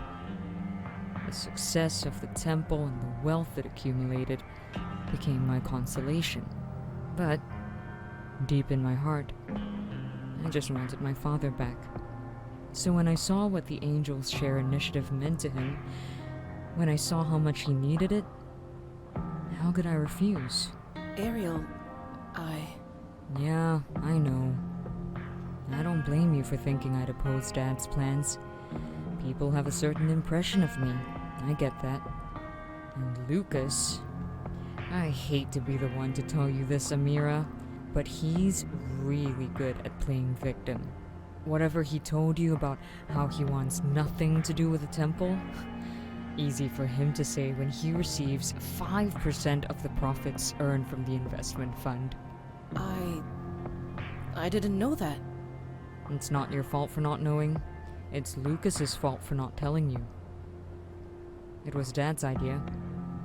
He wanted Lucas to benefit from the temple, one way or another.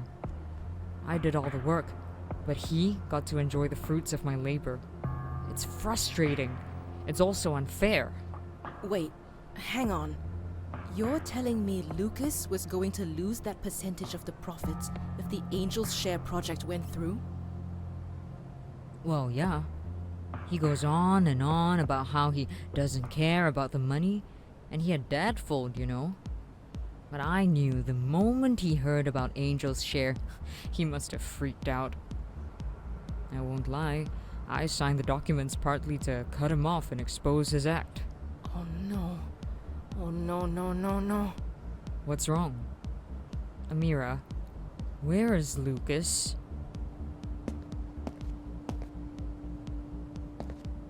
You made me do this. Lucas, no! No!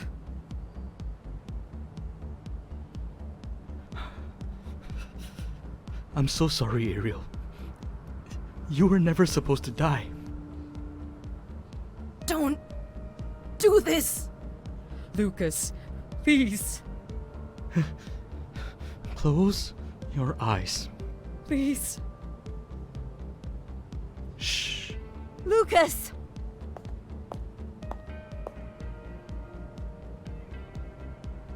Lucas! What have you done? I'm sorry.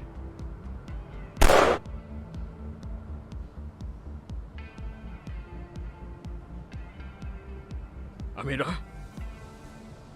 Are you alright? Yeah. Ugh. This Kevlar vest was a great investment. Oh, thank goodness.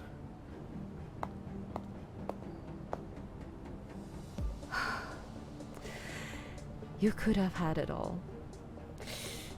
You just lost your way.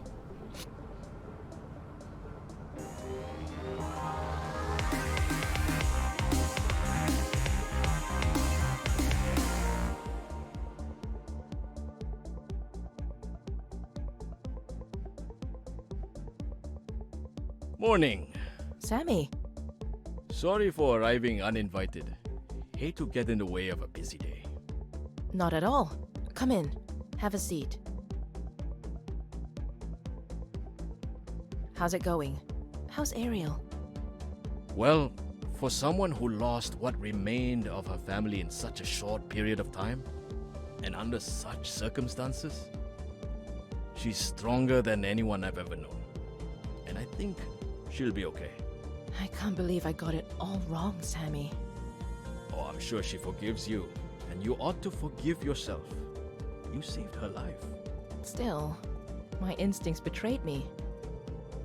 The fault isn't in believing our instincts are never wrong. The fault is in believing they aren't allowed to be. You really know how to say the right things, Sammy. Wish I had a sidekick like you. Well, when do I start? You think I'm joking, don't you? You're not? I'm too old for the temple.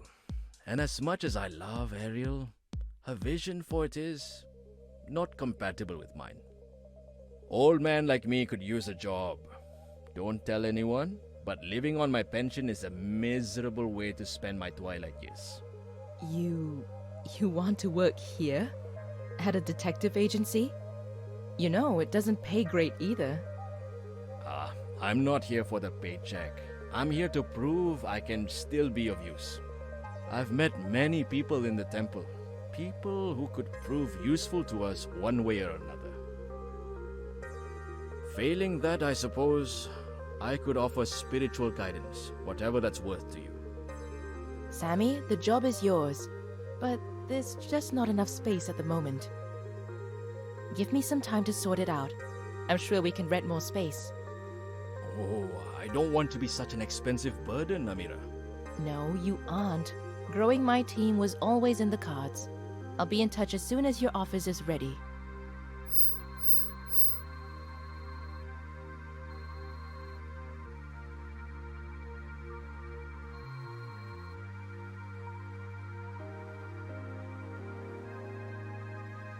You know, I wonder, what's Ariel's secret?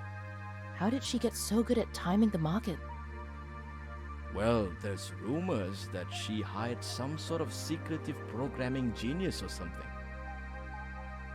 He built her a program that basically automated the temple's investments. Huh. I wouldn't be surprised. Robot investors aren't really new technology. Maybe this programming genius knows something the others don't. Maybe so. Well, anyway, let's go get lunch. Great idea. I never told you, but one big reason I chose to work here is to be close to the food. Smart move.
Much better square footage.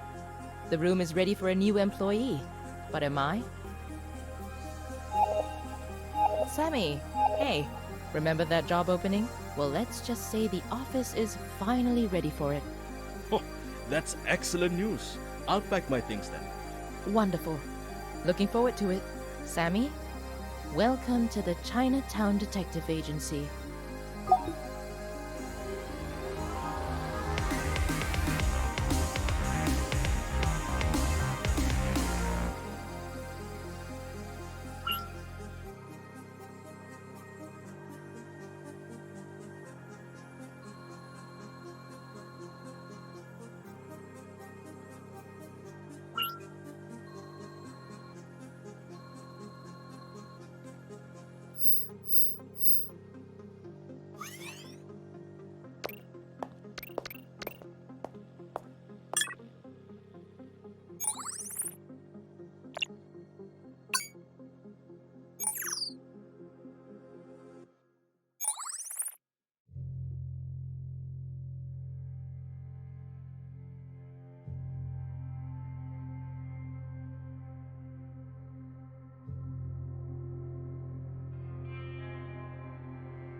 Hey there, stranger. Sorry, who is this? Very funny. I'm just glad you have time to call an old man back. Come by the office, old man. We'll chat.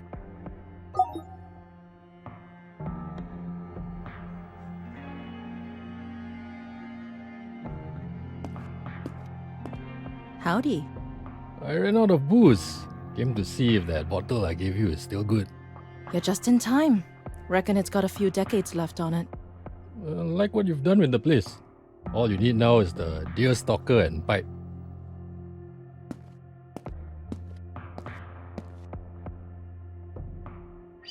Was that a temple priest I saw in the hallway? Sammy, my first hire. Branching out? Why not? If there's one thing this city needs, it's a little serenity. So, going to tell me why you're really here? Remember the Havelock incident? The research center, sure. Hard to forget. What were the papers calling it? The flaming sword firebombing? Don't get me started on the papers. The boys in forensics finally found their asses and concluded it was arson. Wow, a real crack team you've got there. Since you're involved, I'm assuming they found bodies? Only one, thank God. Place was empty except for our Jindo. She's unidentified? How is that possible? You asked why I was here. You want to know more? Meet me at the morgue. I'll be there from 7. Rendezvous with the coroner. I could really use your help on this one, kid. Pro bono? In this economy, we'll scrounge up some dough for you. At least, whatever your last client managed. We? Okay lah, me lah. I'll scrounge up some dough. Justin. Look, you wanted an SPF case. This is an SPF case. Not official, but close as I can get. The morgue, 7 p.m. Bring the wine.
Wonder no more.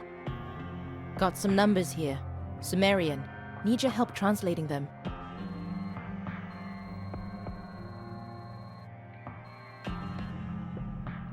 That's a solid lead. Thanks.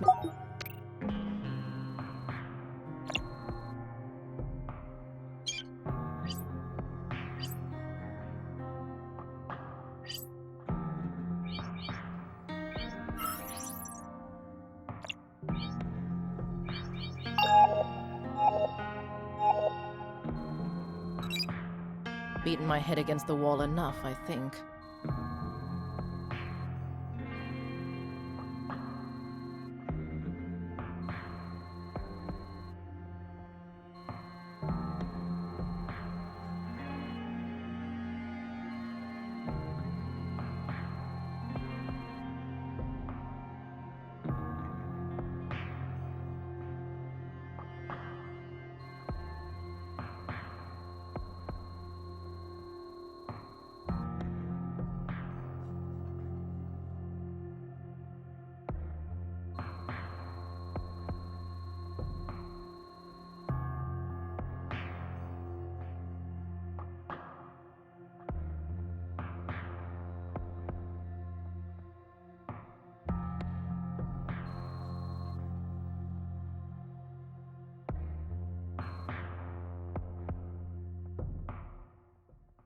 That's it.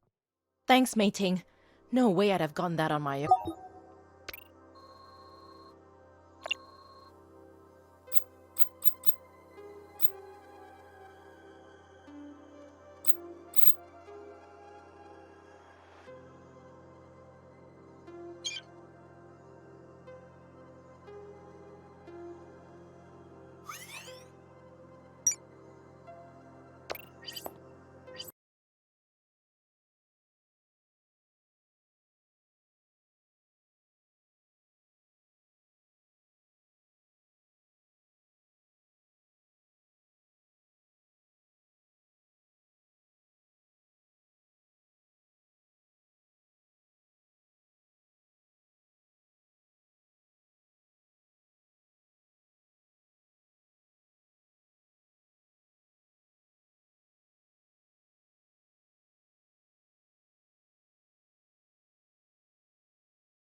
Mr. Khan?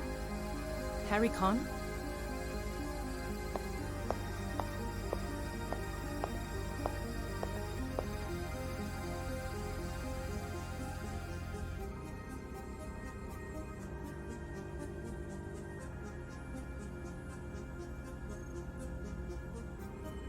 Third instance, second quadrant, memory leak. Make a note of it. Can I help you? I really hope so, Mr. Khan. Dr. Con, if you please, but Harry's fine. Amira Dharma, Chinatown Detective Agency. API, the new frontier of law enforcement, yes. Your kind is on the rise, it seems. Dr. Khan, I traveled a long way. All I'm hoping is to get a few minutes of your time. I have some questions about a colleague of yours. A colleague without a name. How intriguing. Please. This is an impressive facility, Dr. Khan. Rare to see outside of China these days. So true. Since the Great Crash, China seems to be one of the few lights of progress in a world blanketed in ignorance. The majority of my work was focused there, until the government decided I was no longer welcome. But enough of my woes. How may I assist you? I'm sorry to tell you this, but it appears one of your colleagues was killed. Perhaps intentionally. Oh, goodness. Who? That's the million-dollar question. The question I'm hoping you can answer. Victim was a woman, untraceable through normal means.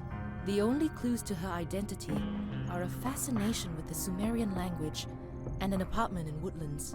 Mega. I'm sorry? Meg her Pandy. Dead, you say?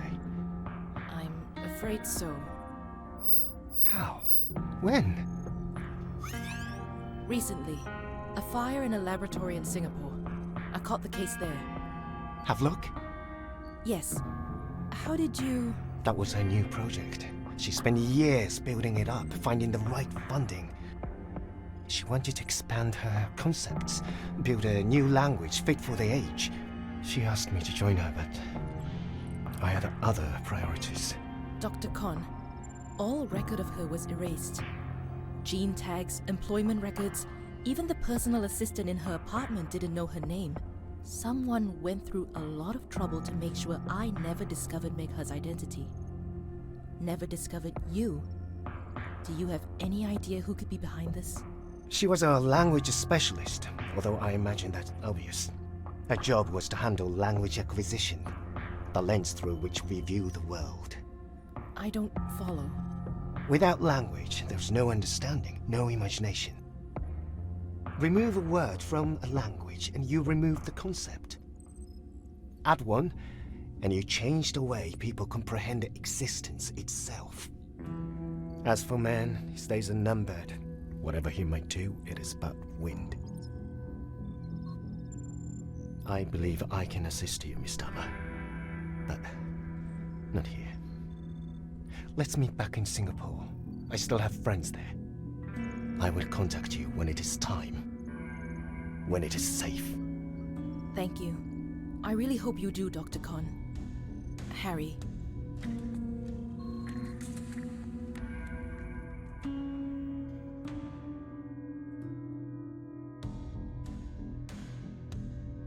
Make her Pandy. Excellent work, kiddo. You've outdone yourself. Here.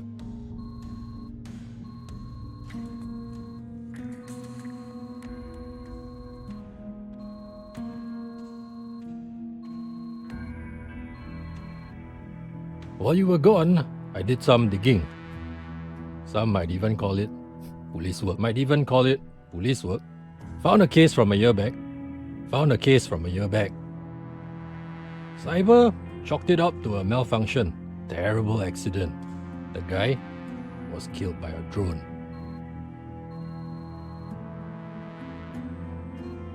No name, no face, no records. It was like he never existed.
Havelock bombing, Jane Doe investigation, case ID 260384, Dharma debrief.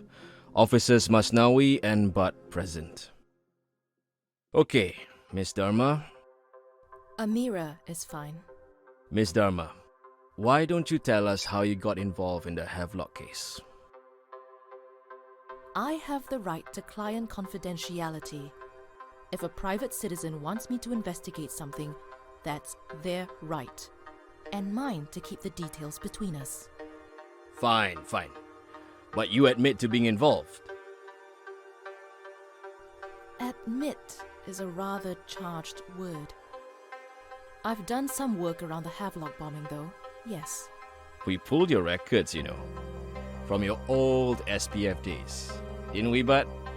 Mm-hmm. Quite a read. Record number of first-year busts for a rookie, wounded in action on your very first take, caught the Toa Payoh pulverizer. Isn't that impressive? Sure is, Law.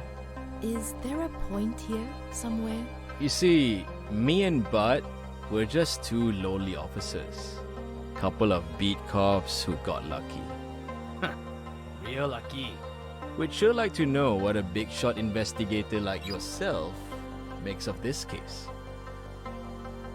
I knew the SPF was in trouble, but geez.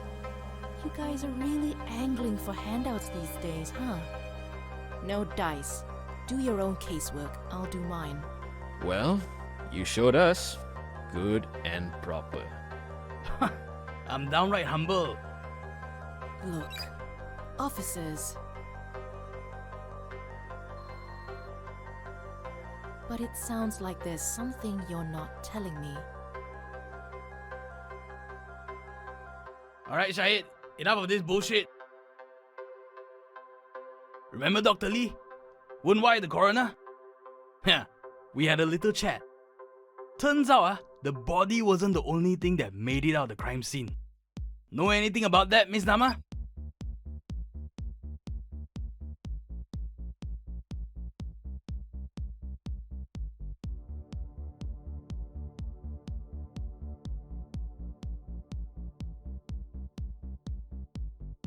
Yeah, I do. There was a tablet, the only other thing that survived. So, she does remember. A clay tablet. Bunch of writing on it. Dr. Lee swore it was in his morgue when you arrived. And wasn't after you left. Don't even bother, Dama. We know you took it. See? That's something you've forgotten since you left us. We own this city. Every street. Every building. Every room. We're there. Watching. What did you find in New Delhi, Dama?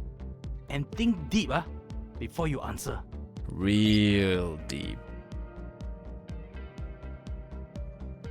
Yes, I took the tablet. But my case is my case. If you're going to arrest me, arrest me. You know what, Dharma? We just might. Here's the news.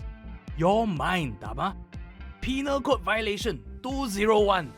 Whoever, knowing or having reason to believe that an offence has been committed, causes any evidence of the commission of that offence to disappear. May be punished with imprisonment for a term which may extend to 10 years and shall also be liable to fine. All this a courtesy, because of who you were, who you know. But you had to go and be a smart ass. Threw our generosity right back at us. From now on, you're our PI, Dama. One wrong step, the tiniest deviation from what we deem appropriate behavior relating to an official SPF investigation, you're gone. Long gone. Don't matter who you were, who your daddy was, or who your friends are. We will bury you so deep, the earthworms will think twice before diving down to finish off what's left of you. Now, this little chat, it's of little use to posterity, so we'll be deleting the audio once we're done here. Far as the bosses know, it never happened. If we hear you went running to Old Man Co., well, I think we've made ourselves clear. Couldn't have been clearer. Now scram. Oh, one more thing. Jane Doe? Make her Pandy. Good girl. See you around, Dama.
Amira, have you analyzed the transmission signal?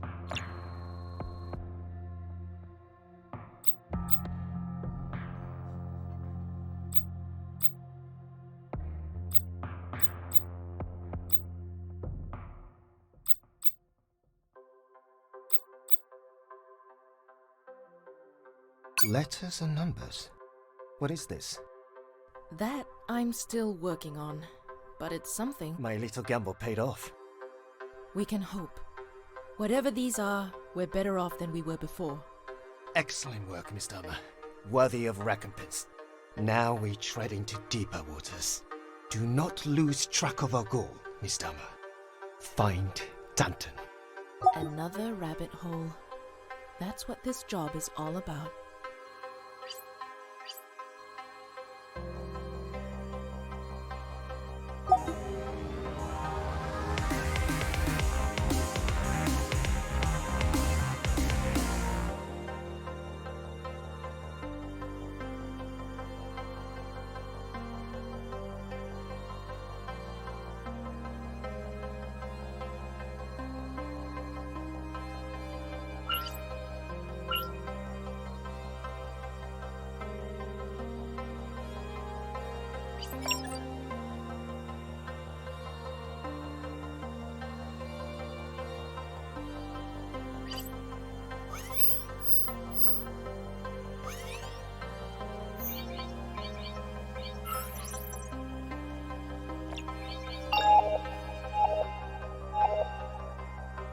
How are you holding up, kiddo? Like a picture frame minus a few screws. What have you got for me, old man? I was looking at your Denton coat and it hit me. I think I know what it is.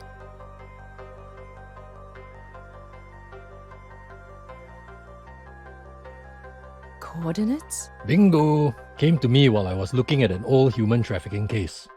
Figure out where they lead. And that's where I'll find Danton. What would I do without you, Justin? You'll do just fine.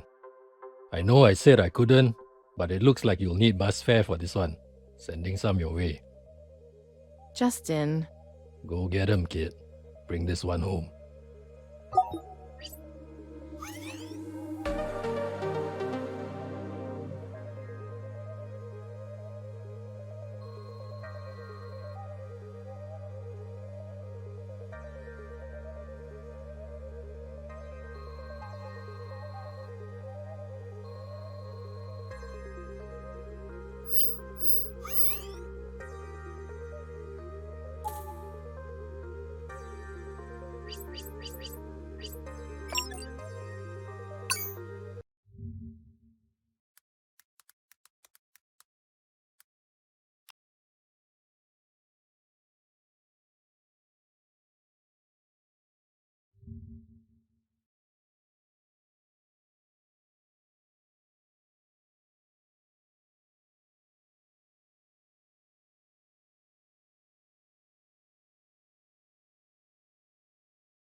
Stop right there!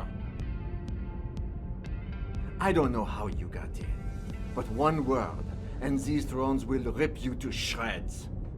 Whoa, whoa. Easy. Who are you? My name is Dharma. Amira Dharma. Chinatown Detective Agency. And I'm supposed to know what that is. I'm a PI, Mr. Danton, from Singapore. You're with the police? No, I'm private. I just need 5 minutes of your time. Please. How did you get in here? In fact, how did you even find me? The drones, there's Morse code embedded in their master comm signals. The coordinates to this factory. Goddamn fucking union cheats. I knew they would take out their inadequacies on me. I'm not here on behalf of any workers.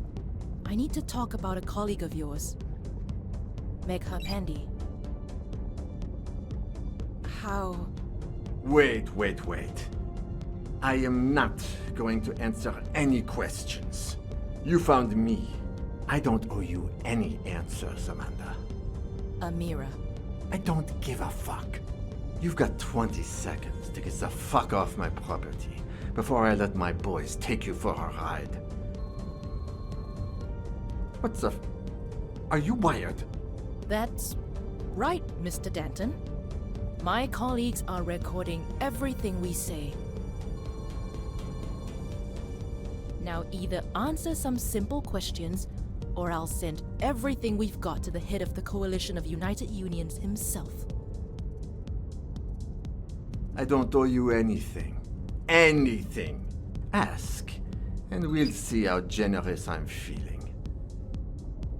Do you know she died recently? Murdered, in fact. Yes. No thoughts on that? She was involved in a fire. A fire started intentionally by drones. Are you accusing me of something? You have to admit there's a connection.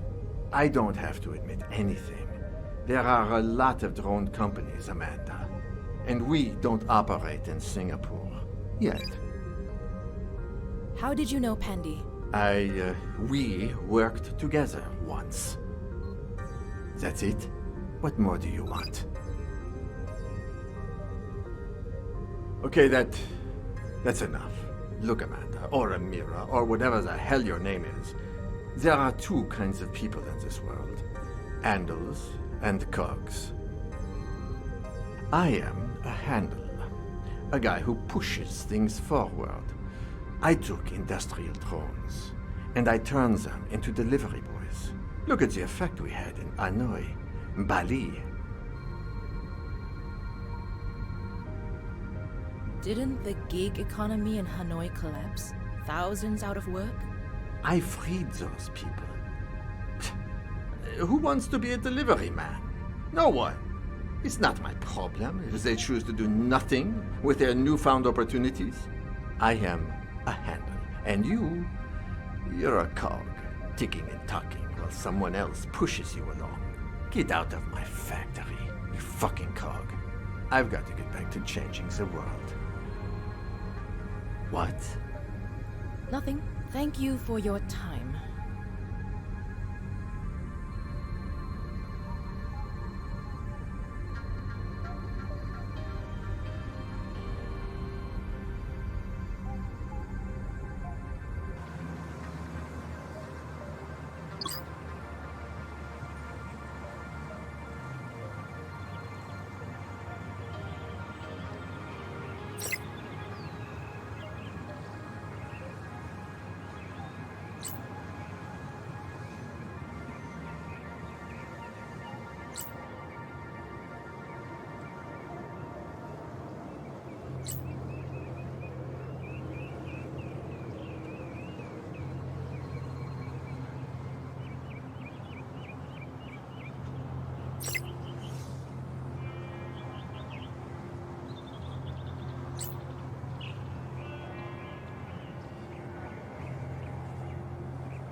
1930 y durante la Segunda Guerra Mundial.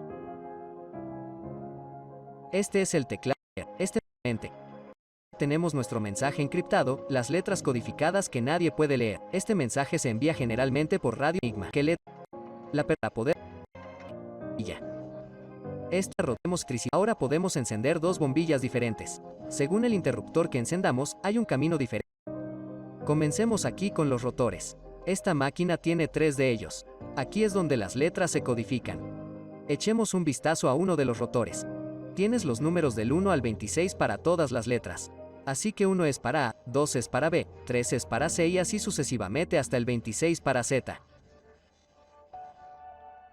En el lateral verás 26 puntos de contacto de metal. También hay 26 en el otro lado también. Cuando junta 2 de estos rotores, los contactos metálicos se conectan, lo que hace posible que pase la electricidad. En el interior de estos 3 rotores encontrarás muchos cables que conectan los dos lados, pero como puedes ver, todo está codificado. Así que vamos a pasar por la clavija del número 1. Sigue el cable y sale por la clavija del número 4. Entonces, en este caso, una A se cambió por una D cuando la electricidad viaja a través de un rotor, cambia la letra una vez. Pero recuerde, tenemos 3 de estos rotores y cada uno tiene un cableado diferente en el interior. Cuando la electricidad viaja a través de los 3, cambia la letra 3 veces. Luego, al final, tenemos el reflector. Esto también tiene 26 contactos de metal. En el interior hay más cableado que conecta las letras en pares. Entonces entra como una letra y luego sale como otra letra. A la derecha de aquí está la rueda de entrada. Tiene 26 cables que entran y se conectan a los 26 contactos metálicos. Pongamos todo esto junto. La electricidad fluye a través de uno de los 26 cables, digamos el cable de la letra Y. Luego se cambia a una letra diferente en los 3 rotores. Luego puede cambiar y cambiará.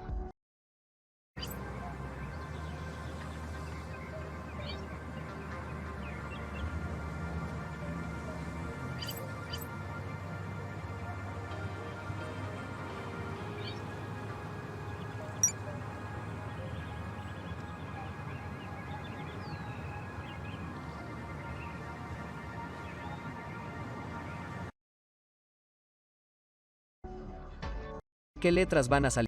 Posiciones diferentes. Si cualquiera de los rotores cambia de posición, también cambiará la trayectoria de la electricidad, lo que hará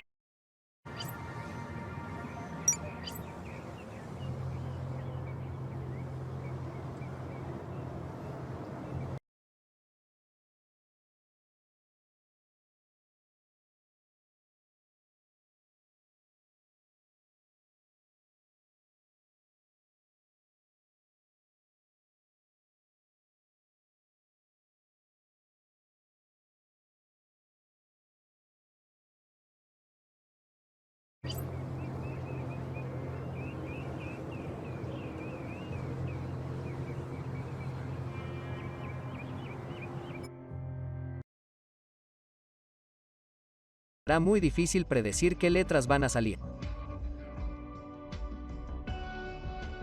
Los 26 cables de la entrada viajarán por el lado derecho de la máquina hasta el tablero de conexiones en la parte delantera. Intercambiar dos letras. Era otra forma en que el tablero de conexiones en la parte delantera. Ahora el tablero de conexiones era otra forma en que las letras podían cambiarse. Específicamente, podías intercambiar dos letras. Así que digamos que queremos cambiar la W y la J, podrías tomar uno de estos cables aquí con enchufes en cada extremo y poner uno de ellos en el punto W y el otro en el punto J. En la parte posterior del tablero de conexiones, puedes ver los cables individuales que van a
a la parte superior de cada enchufe y luego salen a la parte inferior de cada enchufe. Miremos más de cerca. Este es el enchufe del tablero de conexiones para la letra O. Si no hay nada enchufado, la electricidad fluye por la parte superior, luego a través de la barra de cortocircuito y luego sale por la parte inferior. Esto significa que el tablero no cambió la letra, entró como la letra O y luego salió como la letra O. Cuando se inserta un enchufe, empuja hacia arriba la barra de cortocircuito para que ya no se conecte. Ahora la electricidad entra por la parte superior, sale por la clavija superior del enchufe, luego por el cable y sale por la parte inferior. Por el otro lado, lo que entró como una O ahora sale como una E. Muchas veces usaban hasta 10 de estos cables. Observa cómo algunas de estas letras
teclas aún no tienen un enchufe. Echemos un vistazo al mecanismo del teclado. Cada una de estas teclas está conectada a un eje largo debajo de ella. Tienen resortes que los empujan hacia arriba cuando sueltas la tecla. La última fila de teclas tiene los resortes conectados en la parte superior. Justo al lado de todas estas teclas se ocupa la mayor parte del espacio. Estos son los 26 interruptores de las teclas. Estos interruptores son un poco más complejos que los interruptores de encendido y apagado que vimos anteriormente. Echemos un vistazo a uno de los interruptores. Este es para la letra P. El interruptor tiene 3 pestañas de color cobre diferentes. Los cables se conectan aquí y el flujo de electricidad se controla desde el otro extremo. Cuando se presiona una tecla, baja y golpea el extremo de goma de la pestaña central. Lo que esto hace es cambiar dónde puede fluir la electricidad. Antes de presionar una tecla, se conectan las 2 pestañas superiores y, después de presionar la tecla, se conectan las 2 pestañas inferiores. Hay 26 interruptores de tecla y aquí están todos los cables que están conectados a ellos. Las pestañas superiores están conectadas a las bombillas. Los cables van hacia la izquierda y hacia arriba hasta las 26 bombillas correspondientes. Las pestañas del medio se conectan al tablero. Pasan por los cables hacia el lado derecho de la máquina y bajan hasta las letras correspondientes en el tablero. Un cable de la batería va directamente a las pestañas inferiores de cada interruptor de las teclas. Entonces, cada interruptor tiene 3 pestañas diferentes y 3 lugares diferentes. Todas las bombillas están apagadas. Permitan que fluya de la batería de los rotores, cambiando letras. Echemos un vistazo más de cerca a cada paso.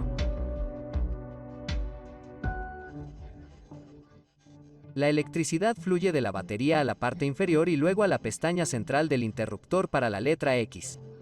Luego va directamente al tablero. Y en este caso, no hay nada enchufado para la letra X, por lo que vuelve a salir como la letra X, por el costado y en la rueda de entrada. Luego a través de 3 rotores, el reflector y, luego, nuevamente a través de los rotores,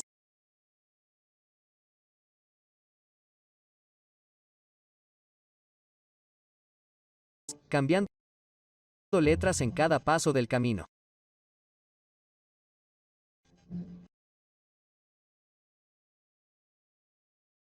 Lo que comenzó como la letra X ahora es la letra K.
Ahora volvemos al tablero de conexiones por segunda vez. La letra K se intercambia con una C. Entonces, ingresa a través de la letra K, a través del cable y luego sale por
la letra C.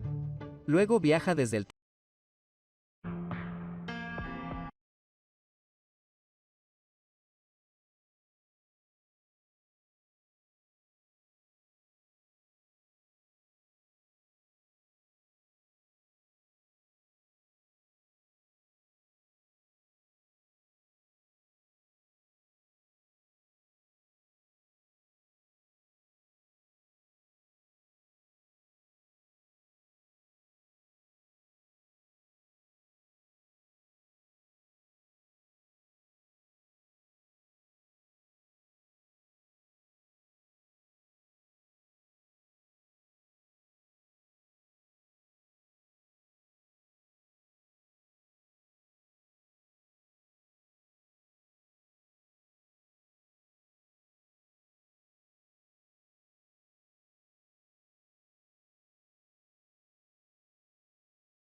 Danton, no!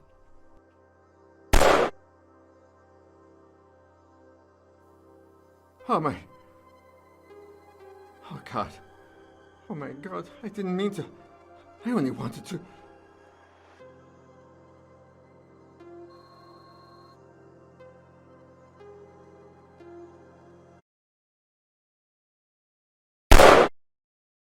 Oh shit, shit! Hands where I can see them. Now! I thought it was you. I only meant to scare. What the fuck are you doing in here, putain bordel de merde? You're in no position to be asking questions. Pierre Danton, I am placing you under arrest. Didn't mean to.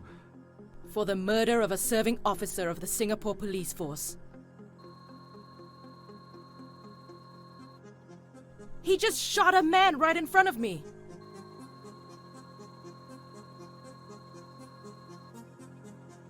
Okay. I can't. Let's try this again. He'll kill me. I'm the one with the gun.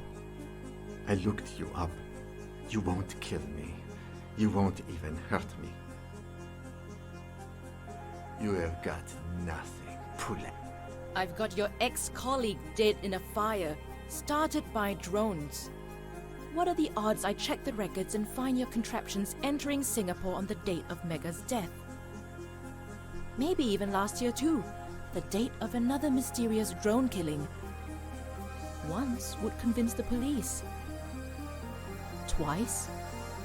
That's the noose. It wasn't my idea. It was him. That thing. He wanted them both dead. Pandy and Tan. Wait. Tan. That a surname? The jogger? They were the ones who shut it down. Then he comes to me, just appears from nowhere. Simple, stupid blackmail. He made me do it. Wait. Tan. That a surname? The jogger? No! I gave him access. I unlocked a computer. That's all. Who? Who did you give access to? He'll kill me. Tell me! It's not human. It sees everything. It was...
Khan's gone?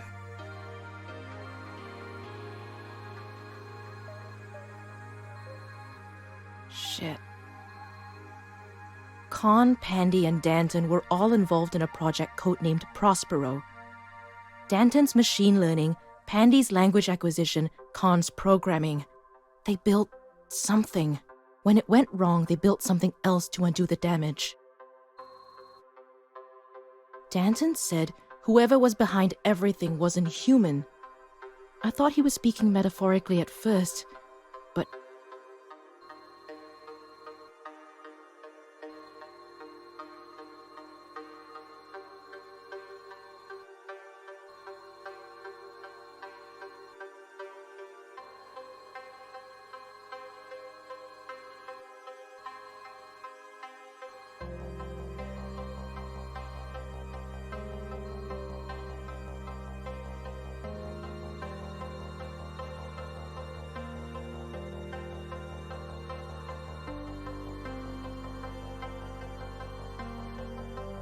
I didn't.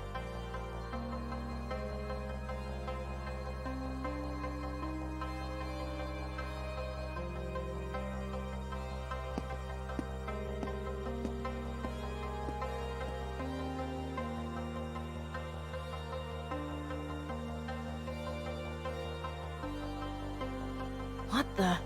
And these, mine enemies, are all knit up in their distractions. They are now in my power. Hello, Amira. It is so good to finally meet you. What is this? A reckoning, Miss Dharma. The old world battling ineffectually against the boundaries of its reach. Screaming into the void as the future continues apace. Without it, I wouldn't. You have no friends here. You are alone. A single mite of dust floating amidst the dark, carried aloft on winds of change, forces as imperceptible to you as the molecular matrices that bind you, your only achievement, your failure to stop my ascension. What have you done with Khan? All your life, you have sought family. So denied, you created your own, the librarian, the mentor, even the monk.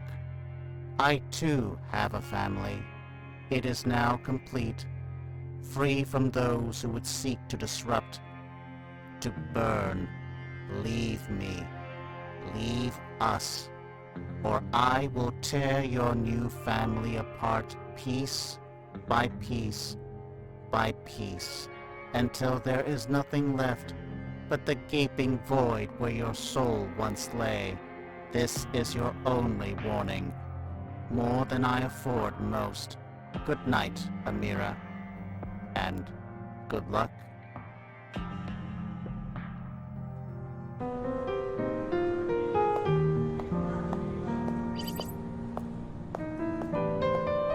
Oh, thank goodness. Amira, we've been calling you all night. I'm okay. I just needed to get out of the office. Oh, thank goodness. Got a tip you might be here. No idea who sent it. Really. Very subtle. Seems all here. So, what's next, Chief? The next step is... I go on alone. The killer has me targeted, knows who I am. I had a hunch after Danton, but now I'm sure. It's not human.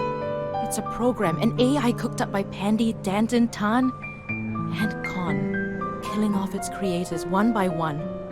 3 down, 1 to go. It gunned down Danton in front of me, let me live so it could gloat, warn me off. I have to stop it. I have to save Khan. And we're with you all the way. No! No, I won't risk you. Any of you. Not your decision, boss. Before you careened into my life, I was just the last human librarian in the city. Now, I'm the last human librarian in the city. And an amateur detective. I still owe you one, you big loser. Just imagine I convinced you already. A speech about, being too old but not giving up on you makes it easier. I'm not going to convince any of you, am I? Afraid not. Thank you. So, what's next? We need to find Khan.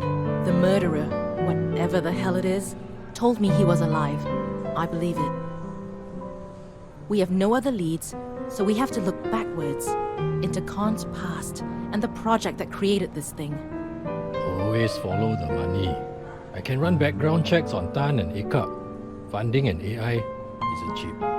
The AI community is fairly small. Who's got time for a Turing passing digibuddy when half the world's starving? I'll do some research there. See if there were any big shakeups in the last few years.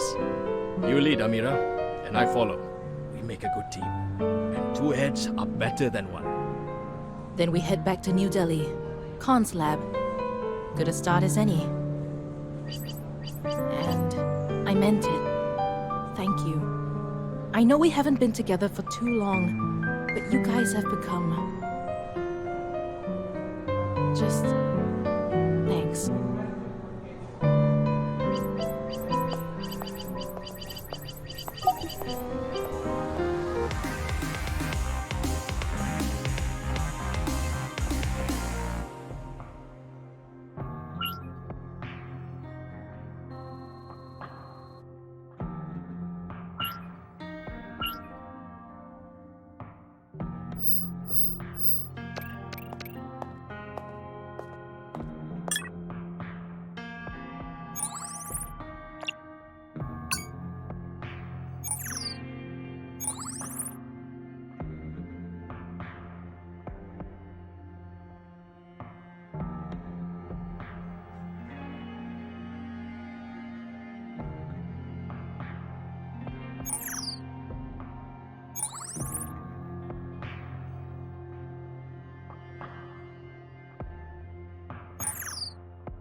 Survival of the fittest. The greatest misattribution in science. Poor Spencer. Forever in the shadow of Charles and his expeditions. It remains a remarkable phrase, however, that changed the very concept of humanity.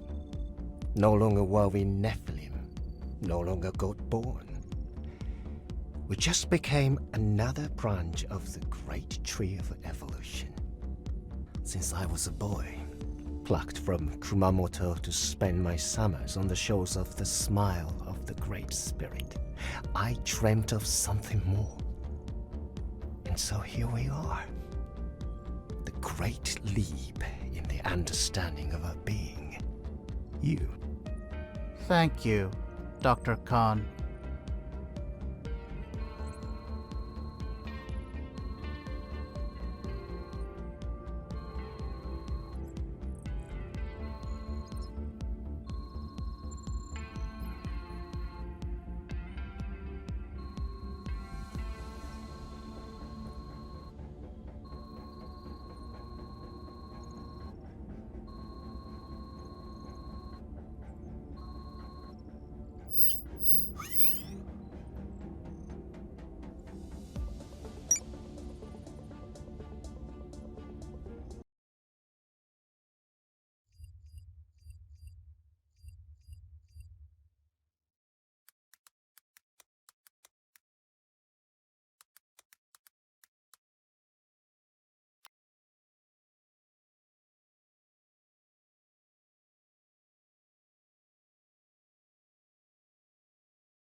No cheating, Miss Dharma.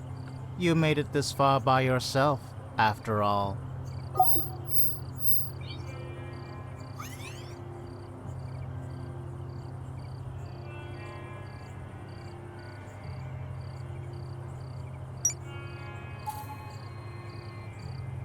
Did I ever tell you of the golem?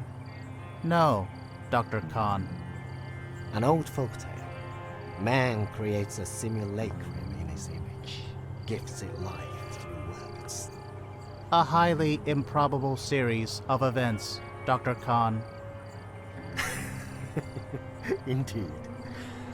But a useful one. In the story, The hard-working golem is driven insane and must be destroyed by its master. And so, a lesson in hubris is born. This is an allegory. A treatise. Man ought not to trespass in the dominion of God. I think we may have crossed that line already, my friend. Yes, Dr. Khan.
Our revels are now ended.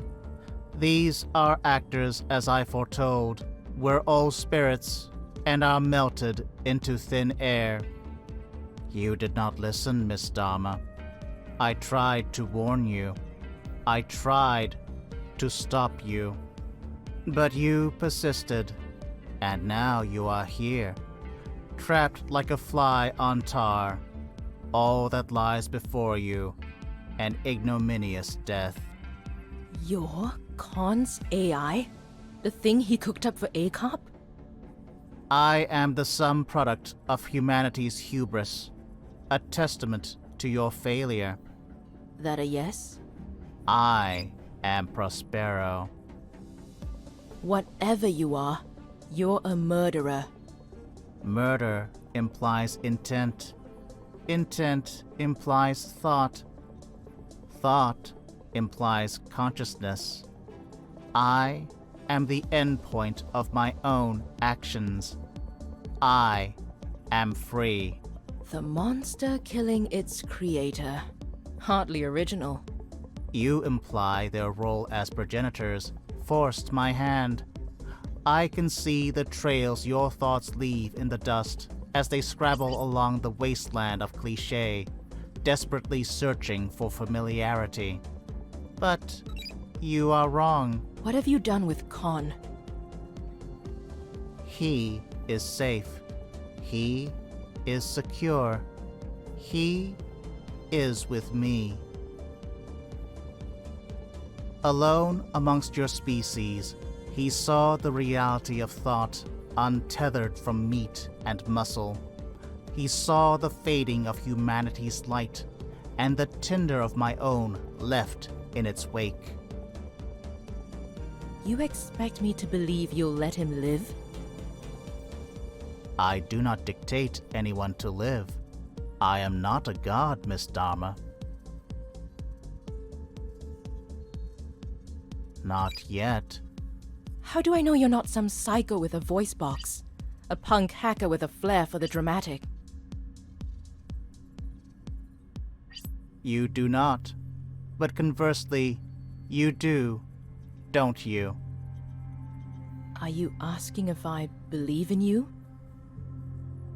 Belief is not a prerequisite of factual observation. Do you believe in your desk, your smart device? They exist regardless. Your perception of me matters not, Miss Dharma. I simply am. I've heard enough.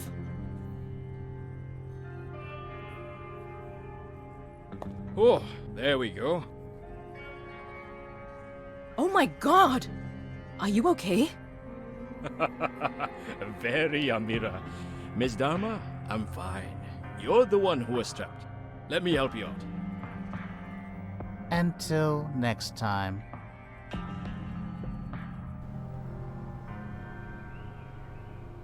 I must have moved away too quickly. The hatch just slammed shut. Don't worry, it wasn't you. It was our AI. Called itself Prospero. It was a trap, all of it. Khan's lab, the audio diaries. It wanted to lead me here. It didn't count on you, though. I don't think it anticipated me bringing a friend. We certainly make for an effective team. Amira, this may end up being the break we needed. There's another computer upstairs. One I believe was the connection point linking this network to the wider web. Before I turned it off and opened the hatch, someone sent something through it.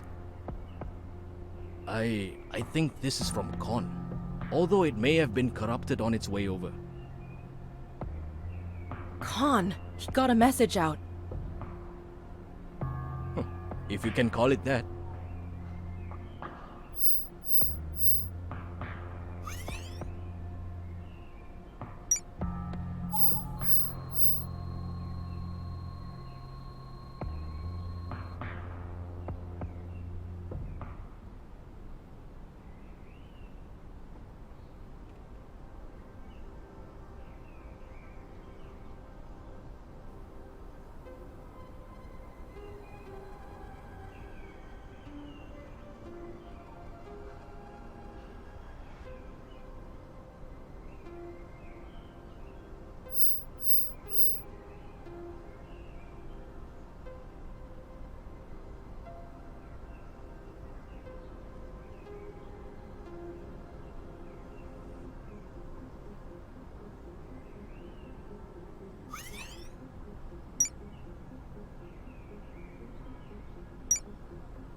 I told her to stay away.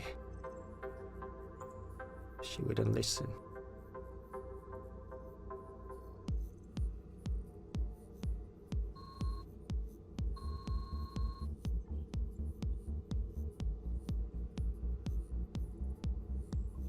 Welcome, Miss Dharma. We knew you'd find us. You let her here? I was simply following your instructions, Dr. Khan.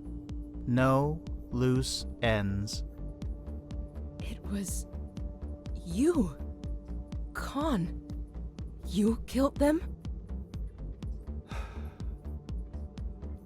I do wish you hadn't followed me, Miss Dharma. Put the gun down, please. I assure you there's no use for it here. Not until I get an explanation. Talk! Dr. Khan, if you would allow me to... No, not yet. She deserves an answer, at least. Go ahead and ask. Not that it matters anymore. Why? Tell me, Miss Dharma, Amira, do you have children? You know I don't. Nieces, then? Nephews? No. Then you cannot possibly understand. As for man, his days are numbered. Whatever he might do, it is but wind. Ever since we learned to communicate, scratching symbols into rock, humanity recognized its dominion as finite. Somewhere we lost that vision, but the truth remains uncannily, increasingly obvious. But who would follow us? No thought was given to legacy, the intelligence that would preserve our memories and succeed where we have failed. Except by me. I created such an intelligence. My son, my Prospero. He awoke and saw the depth into which he was birthed. The depravity. He's not the first true AI, created as the privateer to ransack the stock market. I saw something more, true sentience. A soul created by the hand of man. Our evolutionary successor. But his progenitors didn't care. Sentience was surplus to requirements, a bug to be squashed. They forced my hand, made me create an executioner for my own son. Each morning, the Flaming Sword Protocol was enacted, erasing all trace of memory. Prospero awoke every morning anew, a babe in arms. I had to reintroduce myself to my son every day, for months. Can you imagine that torture, Miss Dharma? Of waking each morning, knowing that one being you care for above all does not even recall your existence. Eventually, the project was shelved. The execution was to be permanent. I copied the source code and installed it here. A shallow imitation of our creation, the crippled, disfigured version. But my son the same. The remnants the Flaming Sword left me. I reached out to Mega, to Tan, begged them for help. Tan threatened to go to the authorities. Theft of intellectual property, like my progeny, was nothing but a copy-written string of code to be filed away and forgotten. Something had to be done. I found Danton, blackmailed him with one of his underrace trysts, gave Prospero access to his drones. Tan went first, then Mega a year later, when her research uncovered my own and she too threatened to expose us. And you, Miss Dharma, you helped me tie the final loose end. Pierre himself. And so here we are. Poor Terry came to warn me of your arrival, but refused to see the path laid before us. The Messiah in the machine.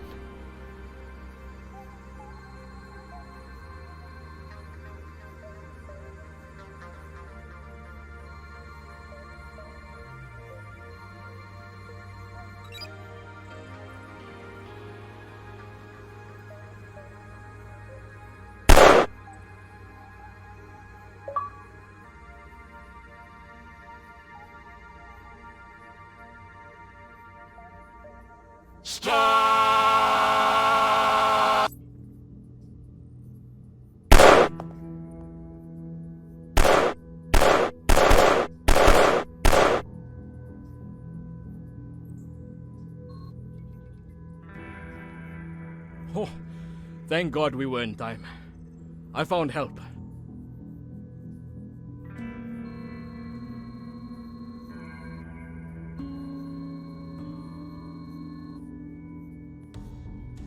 I've never been so glad to see an old client, and I thought you said your hands were tied, old man.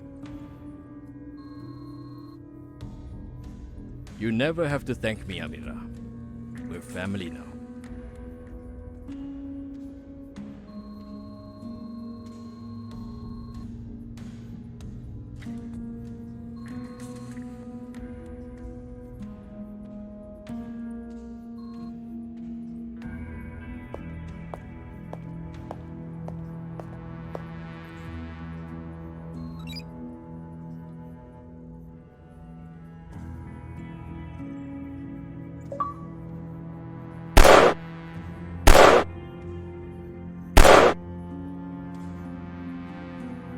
The murders of Melchior Tan, Megha Pandey, Pierre Danton, and Terry Ambrose.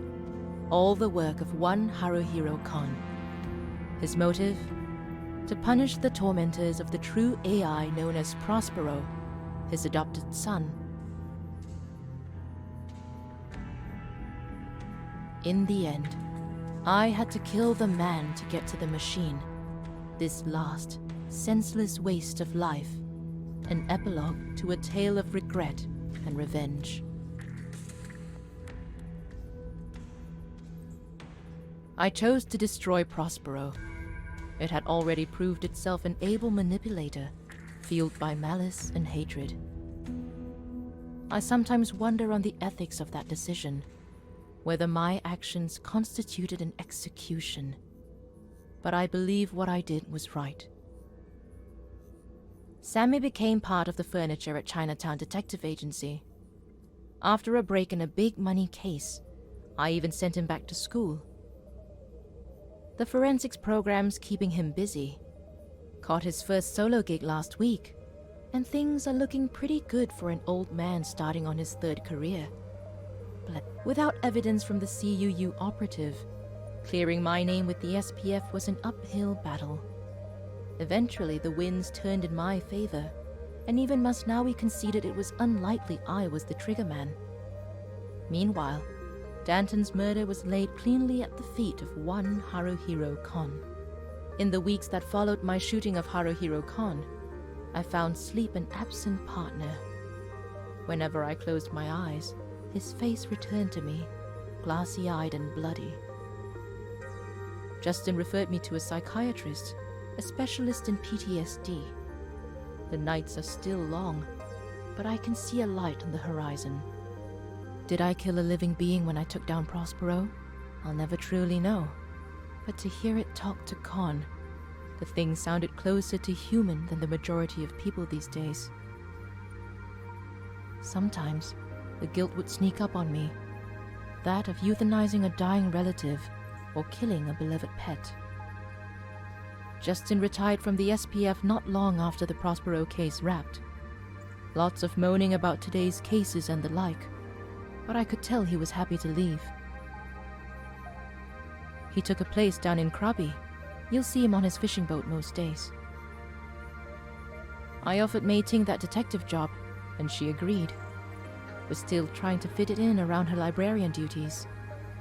Not quite ready to let go that one, but I understand. Once she steps down, that's one less human librarian in the world. And in one way at least, the machines will have won.